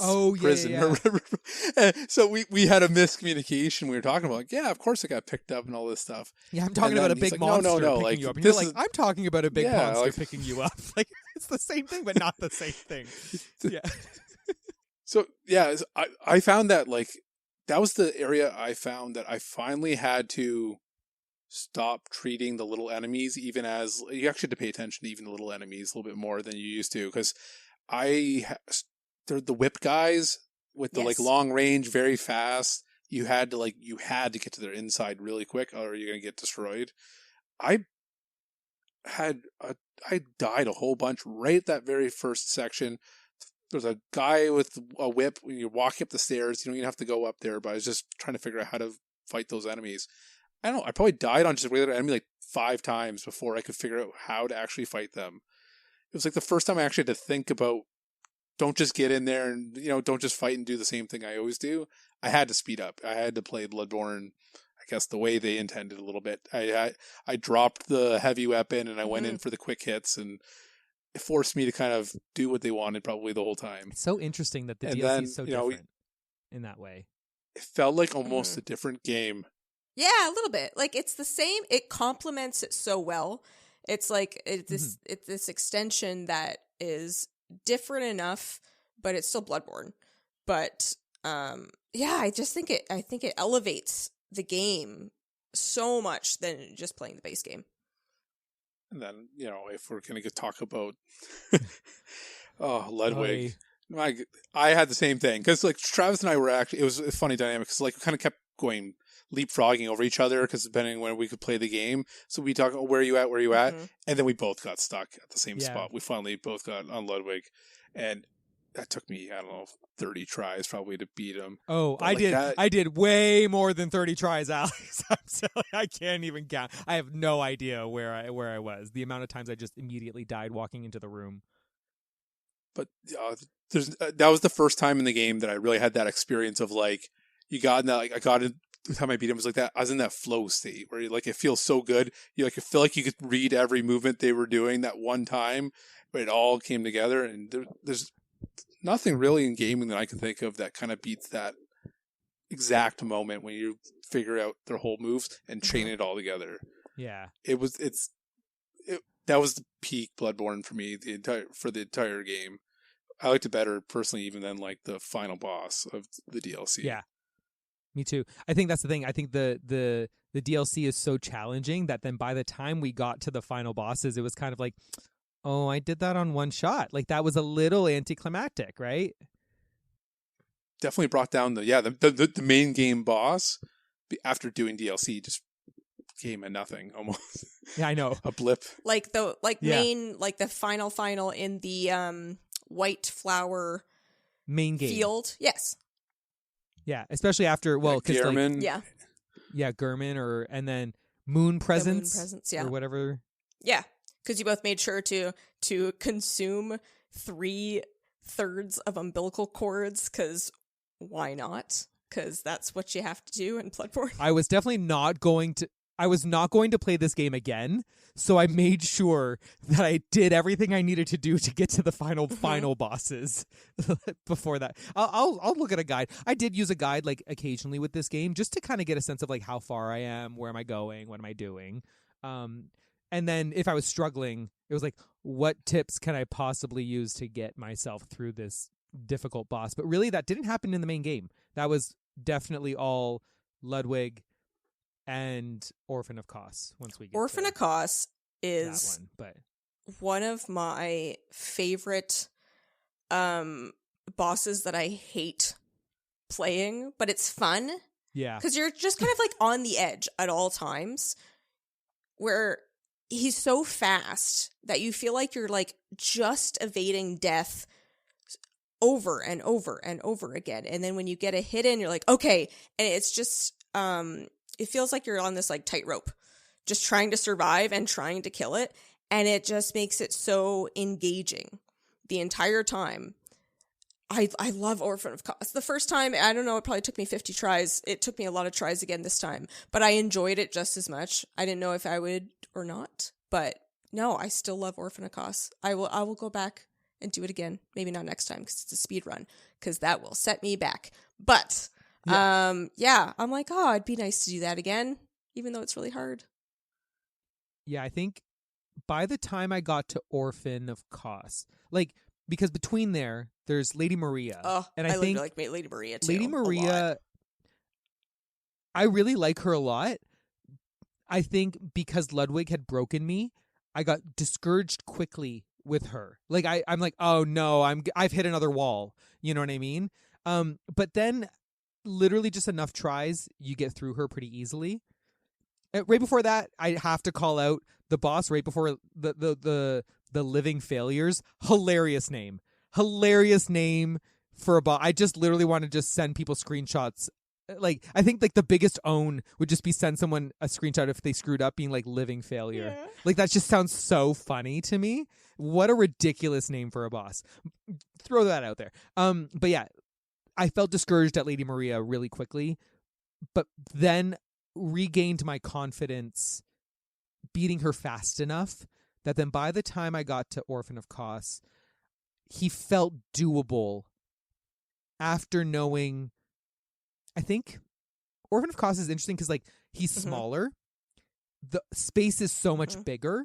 I felt like I could move. Like, I felt like there was maneuverability that I could do without feeling like, oh shoot, I'm like, the camera's messing up because I'm against a wall or he's jumping on the ceiling. And yes, he does do some like flying around stuff, but it never messed me up because I felt like I had enough space to get out of the way.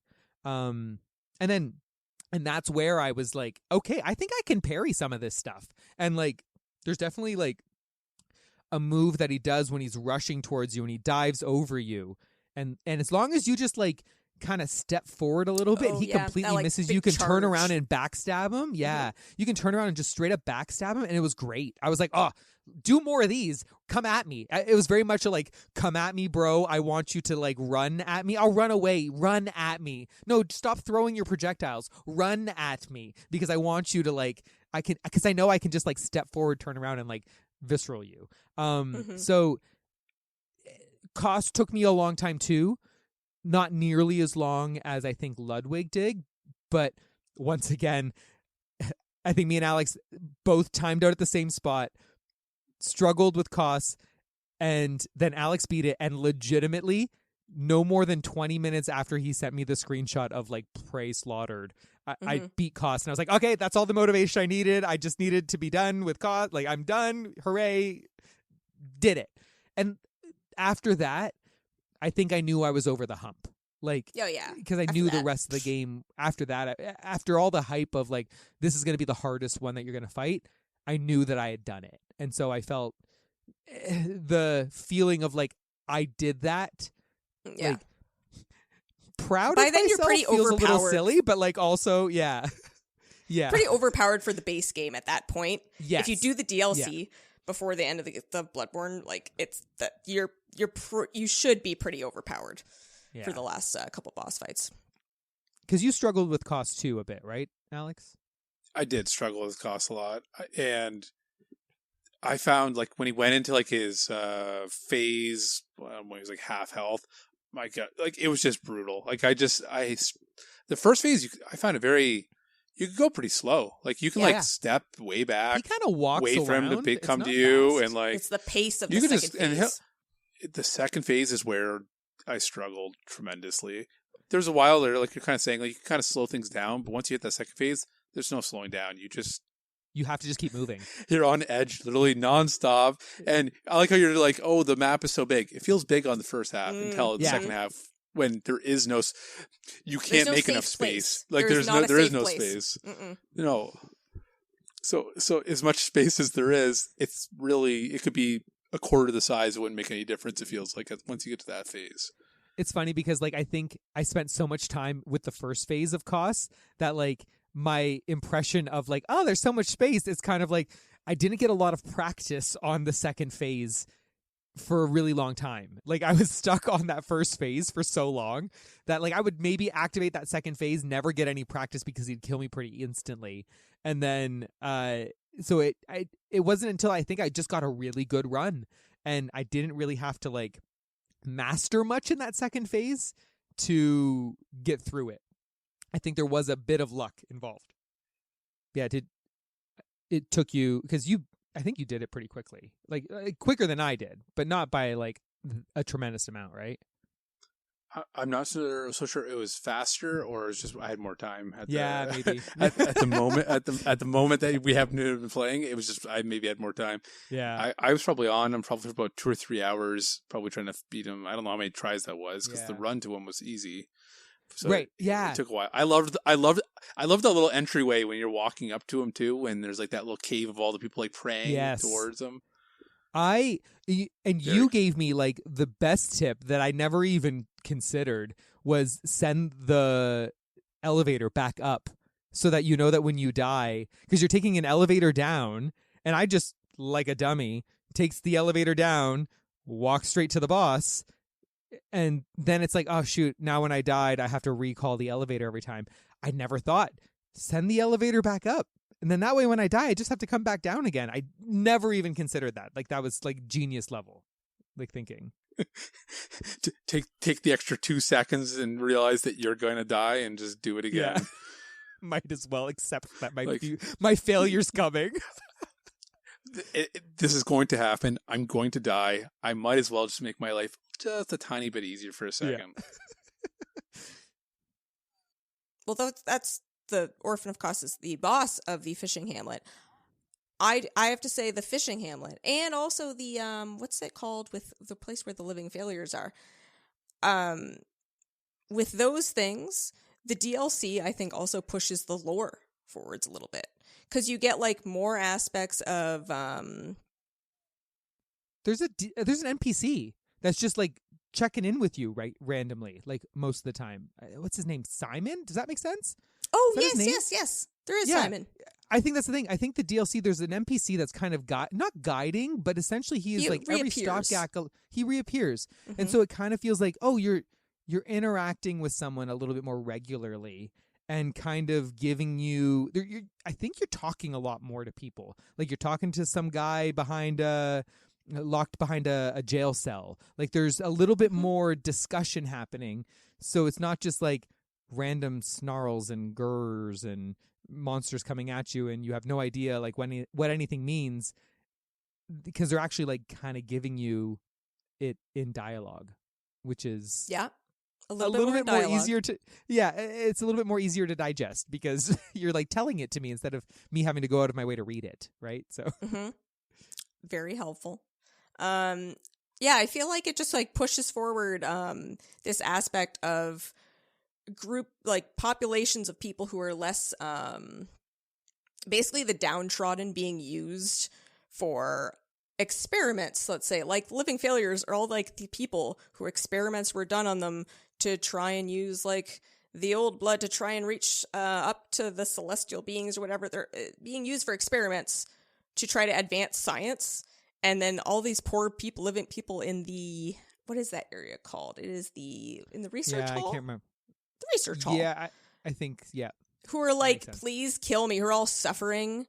And it's just like, it's just ugly and really sad, but also kind of amusing because some of them are just like, I don't know, they're just silly. There's always one that's like saying nonsense and like hitting its head against the wall, and it's kind of funny. But if you think about it a lot, it's really, really dark. You're like, ooh, maybe not. Fishing Hamlet, same thing. Like the Kos is a great one that like washed up on shore, and then the villagers are like taking parasites off of this dead corpse, and then out of Kos comes like the orphan, which is like it's unborn, which Bloodborne loves babies and loves birthing a baby. and like wombs, a lot of wombs. Born is in the title. Literally, Born of the blood, die of the blood, all that good stuff. So yeah, and then the orphan comes out, and it's this screaming, sad, like baby great one that's basically just like screaming in distress and lashing out because its mom's dead. Like, it's just really, really dark in a way that I really like. His scream is kind of screamy childlike. It is. It is a screaming child lashing out. I can hear it in my brain, and it does kind of have a screaming like baby sound to and it's it, whipping around like a placenta club. Sorry. Oh, that's what that is? I always took it that way. Okay. There's weird stuff. Bloodborne's weird. See, I don't know if I would have known what one of those looked like if you were to put it on an arm of some monster. I don't know if I would have been able to know. Like that. I don't think it should look like that. That's probably a problem. Well, you called it a placenta, not me, so I That's my read on it. I don't know. You're the nurse. But yes, so there are multiple reasons. Does this look okay? Does this look okay? You could say that about almost all of the bosses in Bloodborne. I do love the design of basically every boss. Like, even the main game bosses that are not that great. Like, I don't think that is it the one Reborn? Is that the big? Yeah, that's the big like. It's made up of like a bunch everywhere. of corpses. Yeah, it's really gross. Yep. Like, I don't love fighting the one Reborn. It's probably one of my least favorite bosses to fight. But the design of him is so FromSoft. Like, FromSoft's boss designs are just fantastic. Ludwig is the most demented looking horse thing you've ever seen. And it's just fun. I don't know. I love looking, like, the more you look at them, the more you get. Same thing like with the story. The more you dig into it, the more you get. The more you want to put into it, the more things there are to notice and appreciate. Like, because I watched you play. I watched you beat Martyr Ligarius, and then you went and fought the one Reborn right after that, I think. Mm-hmm. And it wasn't until I watched you play fighting the one Reborn that I noticed the limbs. I think I was so like intent on like, okay, where do I attack? What do I do? I didn't really take in the design. And it wasn't until like, I think it tried to hit you with one of its limbs, and then I noticed it land there, and it's just legs, like human legs, just like attached to a big limb. And I was like, this is gross. This is really gross. And I never really clued in to it initially. But that's the thing, you have to kind of take a step back and be like, okay, do I die to kind of appreciate the vision in front of me, or do I like, don't know if it's worth it. Hard to take it all in when you're the participant in that fight. Yeah. You know what I mean? I will say, watching Katie fight Martyr Ligarius was one of the most thrilling things I've ever watched on television. Isn't it fun to watch someone else play? It was so fun to watch. I'm like, is this what people like when they watch sports? Is this what watching sports is like? Like the thrilling of like, as the only sports watcher on this entire pod. Yes, that's basically it. Of like, oh, will they succeed or not? I don't know what's going to happen. Yeah, it was thrilling. Like, I was home alone. Is this a touchdown? Is this what a touchdown Katie, is? You God, touchdown. that's such a Travis joke. Oh my God, there's two of you. Oh no. Legit, I was home. It was my day off. And I saw Katie was online, and I was like, "Oh, can I watch?" And because you were saying you were playing, and I was just sitting there drinking a coffee, home alone, and I'm like legit vocalizing the like, "Oh, dodge! Oh, do it! Oh, get up!" Like I've never vocalized watching something in real time in that way. And I was like, oh, there's something about this game that is like bringing out like deep, like I'm screaming things out loud because of this game. I've never done that before. And I don't know what it is, but it was very thrilling to watch you like almost get him. And I'm like, oh, he's getting so close. And like just the excitement that I had watching you play, that was so much fun. Like you should stream this, Katie, every time you want to replay it. Every year, Christmas stream. You heard it here first. I have to get Jacob. I'll be like, Jacob, how I do this? How does this work? How do I stream? How to stream? Oh God. I don't really have specific topics left. I just kind of wanted to get just general kind of thoughts. Alex, you were talking at the beginning of the pod about how you were like, I don't love how dark and I don't just the darkness of it, like just the environments. Like, how'd you feel? So I actually felt like the DLC actually, ironically, again, kind of went back to the didn't have quite that same level of darkness to it. Yeah, it was pretty in terms bright. of like the way that the colors are. It was a lot brighter, and I actually maybe that's why I kind of pepped up again with that section and really liked it better.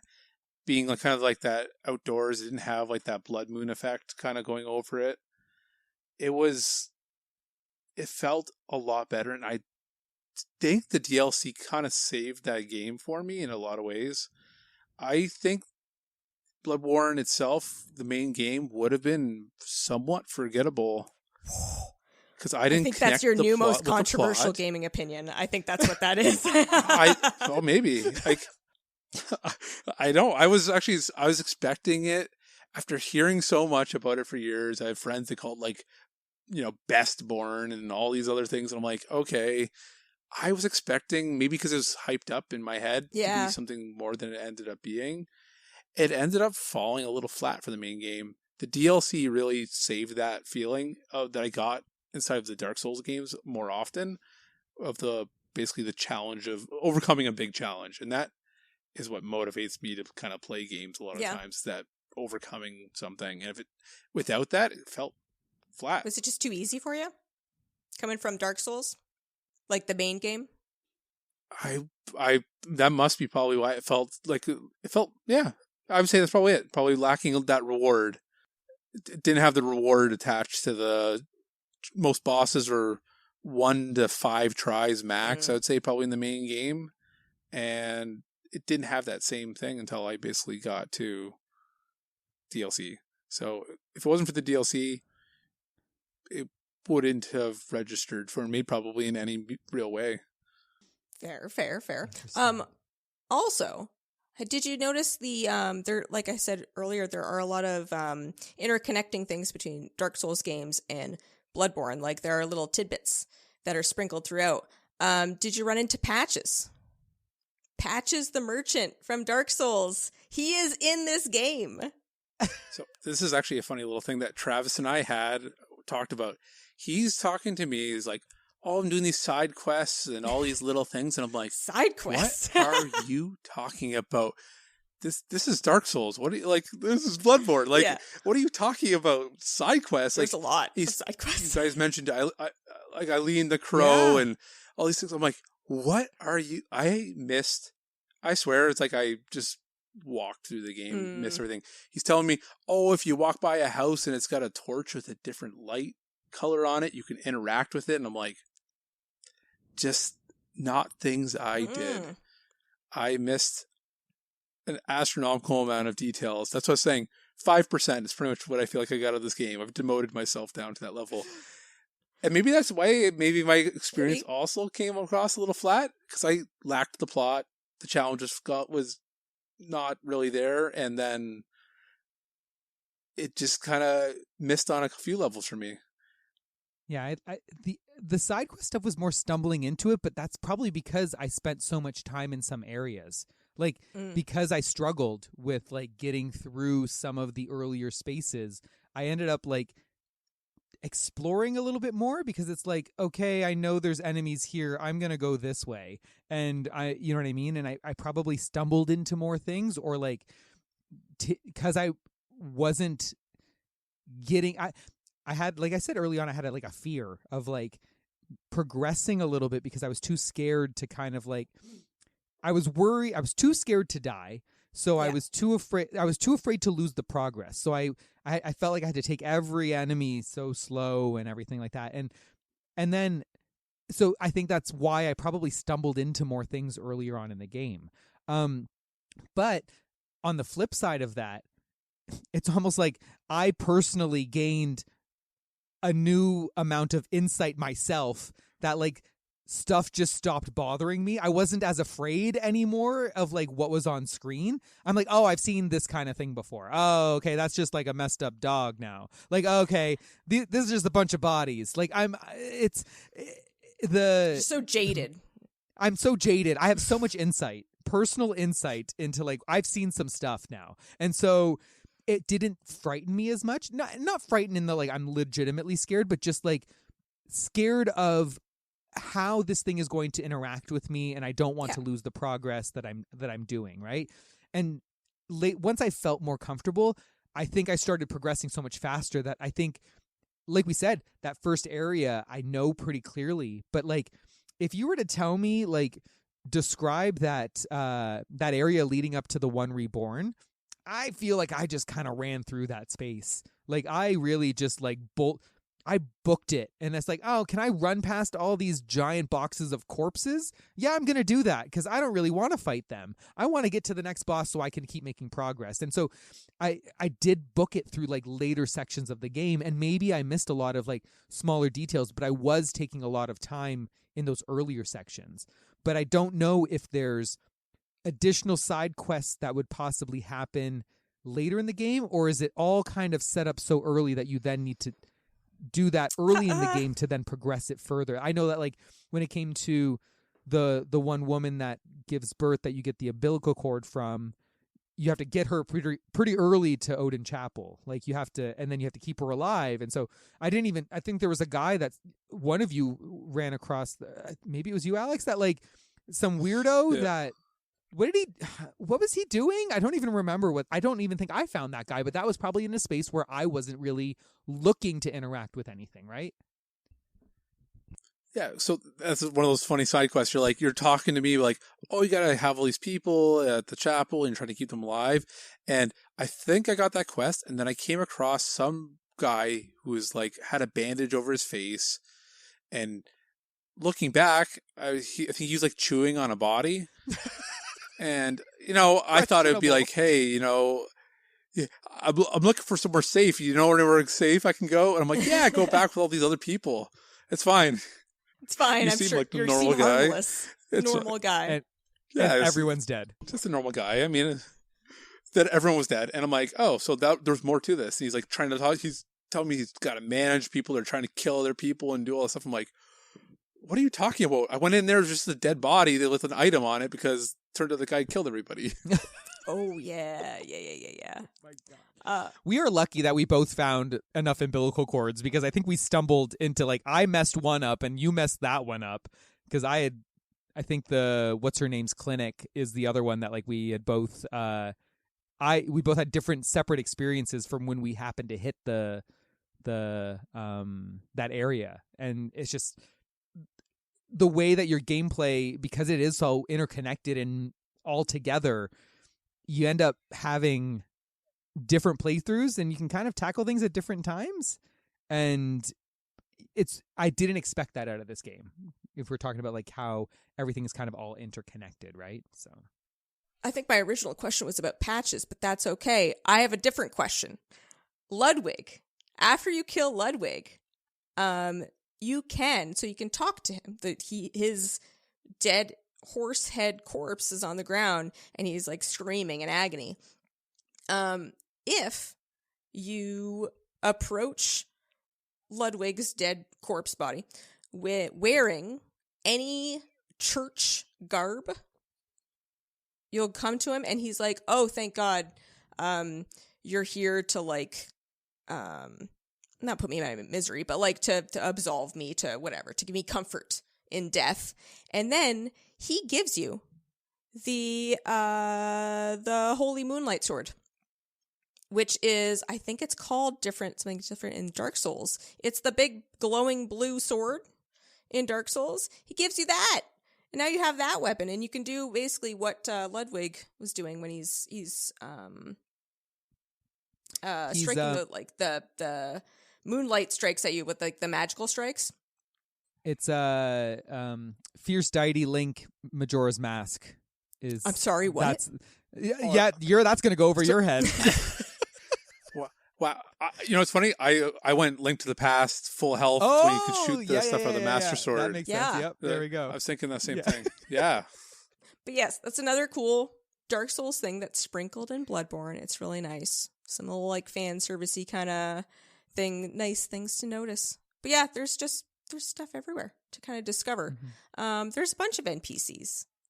and they all have Yeah. their own story that you can get Yeah. into if you want to. I did the whole Vachi Eileen Vidya, thing too. I'm sure has video on it. Yeah, What's that? I liked Eileen. I liked Eileen a lot. Eileen's I did so all cool. I did a lot of all of Eileen's stuff. I think I finished the Eileen like thing all the way through, and I did it I think I did it correctly. And like, yeah, she's just cool. I really I think liked she's her. my favorite NPC. Yeah. Yeah, she's very cool. hmm Whoever she is. Like, sure. I'm sure she's She is. amazing. You're like, not for me. She sounds wonderful. I don't know her. Anything else you guys wanted to touch on? Um, Maybe just general thoughts. I know Travis I has think- like 3 pages of notes. No, we've covered a lot of like what I like. I think I wanted to talk about. Like we did talk about everything that I wanted to talk about. I think my overall thoughts Mhm. on Bloodborne are positive, and I think when I think about the negatives and the struggles of getting through some of the difficulties, it's like, yes, it's very hard. The high of overcoming that is really, really good. And then it's also coupled with the fact that I got to play this at the same time as both of you. And Yeah. I think being able to like if this was a solo experience, if I had chosen to play this game solo and not really with anyone else, I probably would have bounced off. I didn't have I don't know if I would have had the motivation to keep going. And I think even if I had, I think when the going got really tough, I would have just opted to like not do that part or not do this Yeah. part or trying to find ways to cheese my way out of it if I could. And instead, being able to talk about it with both of you on a regular basis and like use that as motivation and tips to kind of keep going, I think elevated the experience of this game for me so that overall I have a really fond and positive, like I had a really I'm very fond of the memories that I have of this game and the experiences that I had playing this game, mostly because yes, the highs are really high and that could balance out the lows of the really low, but also coupled with the fact that like I got to kind of play this with both of you at the same time, really like kind of made it for me. And so I have very good memories and a positive experience when I think about Bloodborne overall. And I think if I were to like go watch a lore video, just because I do find that pretty fascinating, all the stuff that you said, I think it'll help kind of like solidify that, oh no, I really do like Bloodborne. Even though right now I couldn't tell someone to go, I wouldn't tell like someone who's never played a Souls game to go play a Souls game. I don't think I could tell someone to do that yet. I'm not Souls pilled enough to tell someone to. Where Katie's like, how many podcasts can I get out of this game? Yeah. Who else? We need more associate producers so that I can make them play Bloodborne. That's what I need. Yeah. Do you have any final thoughts, Alex? One thing I know that Katie went on a rant about this before is we didn't touch on the Chalice. Oh my god, you dungeons. did some Chalice I did dungeons? do a bunch. I did quite a number of them. Spent way too much time in them, and then I got super frustrated. This reminds me of kind of what I was complaining about before with the grinding for items. There's a grind for items on top of the fact that it's like a bunch of like procedurally generated like things. On top of that, you also have to like grind for items again to be able to progress to the next procedurally generated dungeon again. So I'm like, I went pretty far. There's like, you have to like fight Rom again, and like, oh, interesting. He's in a weird cave. Yeah, I had to fight Rom again. He's like in a weird cave and all these other things. And I'm like, I made it probably through 20 layers of the dungeons. Like, and then I was just like, I am so done with this. I spent too much time on this, and I don't know what I'm even trying to accomplish here. Right? Like, what's I the just end gave goal? up, and I'm like, I'm done. Get nothing out of it. Yeah. I also did so many because I figured I got like basically every trophy. I only have a couple platinums. It is like Sekiro, it is Elden Ring, and it is Astrobot Playroom. That's it. And I was going to get this one, but you have to beat the one boss three at pillars the end of of Souls Chalice games. dungeons. What's that? Yeah. The 3 pillars of Souls games. Three pillars, yes, absolutely. Of challenge and One of those is not like the other. I did I don't know how many layers. I did so many layers, and I was only so many layers away from the final boss that you have to beat. You just have to beat that one boss at the end for the one trophy, and I did so many. And then I was like, I can't do any more of this because this is trash. This is so terrible. There's 20 different currencies. There's red jellies. There's red jelly 1, red jelly 2, red jelly 3. There's red jelly 7. There's I don't even remember. There are so many. There's tomb mold and ritual blood, and there's different levels of all those things, and you need different amounts of each one in order to unlock the next dungeon. So you have to grind through. It's miserable. The Chalice dungeons are absolutely miserable. They should not exist. Why are they there? I don't know why. I know some people use them for grinding because there's one that you can pull up where you literally walk into the dungeon and then a monster on the other side of the dungeon that you cannot not even see kills itself. It walks into something and dies, and then you get 20,000 blood echoes instantly and you're done. I know that they have use for that if people really want to grind very easily, but to actually do them as a component of the game, as something that they want you to want to do, no, I never want to do it ever again. They're terrible. It felt so odd in the game. Yes. It's just, it felt like there's well, we made a bunch of other random enemies and bosses. Let's just throw them in here. I don't know. They're it's in a game. These games are so designed, right? Dark Souls and Bloodborne, they're so designed, every aspect of the environment and how everything interlocks and where the enemies are placed and everything. And then you have this, which is just a mishmash of nonsense. And I hate it. Yes. That is my Chalice dungeon. I'm sorry, it's Rant Part 2. I did this extensively on the last pod, and I'm still mad about it, apparently. So good. I'm glad that someone else did it and is oh, it's also terrible and not worth doing. I'm like, yes, absolutely. I you tried feel one. like you wasted hours of your life. You'll never get back. I spent probably 10 hours in them, and I don't know why you I got did it. nothing for it. Absolutely nothing. Because I didn't even finish it. And now it makes me sad that I wasted the time. And maybe that also spoiled some of my experience too. Because I, in the middle of the game, I spent 10 hours doing dungeons. And I'm like, maybe I just burnt myself out on it. Right, because you're just why am I doing this random middle thing? Better get back to the rest of the game. Why am I grinding on this part when I can be grinding the rest of the game like normal? I could be doing Hemwick again. You're giving me buffer so that I could actually beat it around the same time as you. Oh, there you go. All right. But overall impressions of the game, I maybe sounded slightly negative towards the game in this, and I would say not my favorite Soulsborne game. Not an unlikable game. Had its elements that I enjoyed. I still love the slow strategic playing you can do in the game, and nothing wrong with that stuff. But my final impression, if it weren't for the DLC, forgettable. Shockingly, I feel bad saying that, as weird as it is after playing 5 of these games. Mm-hmm. Probably one of the more forgettable main games for me. The DLC was excellent, and it made a very good experience for me overall. Nice. And only because the DLC would not have. If it weren't for the DLC, I don't know. I would have felt like I wasted a lot of time on this one overall. Okay. I know. That's okay.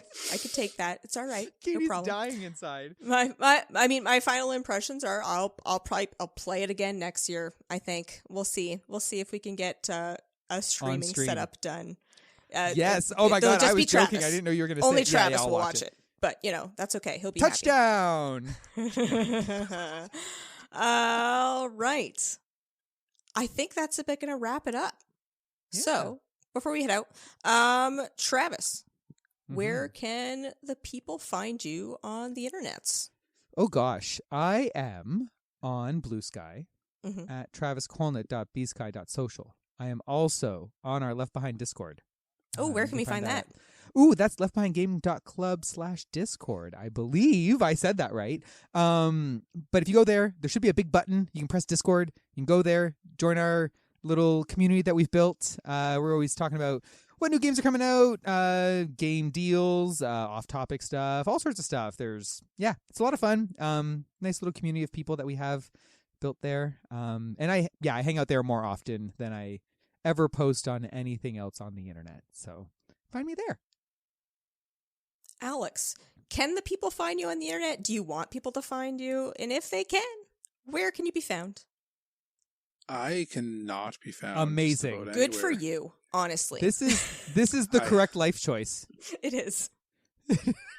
I am on the Discord more as a lurker. Yeah. I don't participate very often. And social media I stay away from because I'm not social. I love this. This is the way to go. I mean, it's a hellhole anyway, so don't worry about it. But yeah, the Discord is a lovely place with a lot of nice people. Right. I can also be found in the Discord. And I can also be found on Blue Sky at Lesperak, L-E-S-P-E-R-A-K, at what is it, bluesky.social. something. bsky.social. That's too long. It's too long. I'll never get it. It's okay. Nope. And if you want to find all things Left Behind Game Club, you can find us on Blue Sky. We are at leftbehindgameclub.bsky.social. We're on Instagram at Left Behind Game Club. And as we mentioned before, the Discord with all kinds of very nice people who love to talk about video games. If you enjoyed the show, please do us 2 favors. Send it to a friend. Just, word of mouth recommendations. Best way for people to find new podcasts. And if you could give us a 5-star review on your podcasting platform of choice, that is extremely helpful to us. All right. And that's it. We did Bloodborne again. We did it. Again. Until we do I'm Bloodborne so again. Myself. Bloodborne Part 4. When are we doing it? I don't know. Our never-ending attempt to make sure that everyone plays Bloodborne. The remaster. That no Bloodborne is left behind. Yeah. Oh, a remaster. That's it. One day. That's it. Oh my god. Okay. Well, we'll see you. You have to wait for it now. We'll see you on our Bloodborne or remake, dare I say? Wow. Our Bloodborne remake podcast. One day it'll come. And with that, I've got nothing left to say about Bloodborne. So, that, my friends, shout out Mike Ruffalo, is one less game left behind.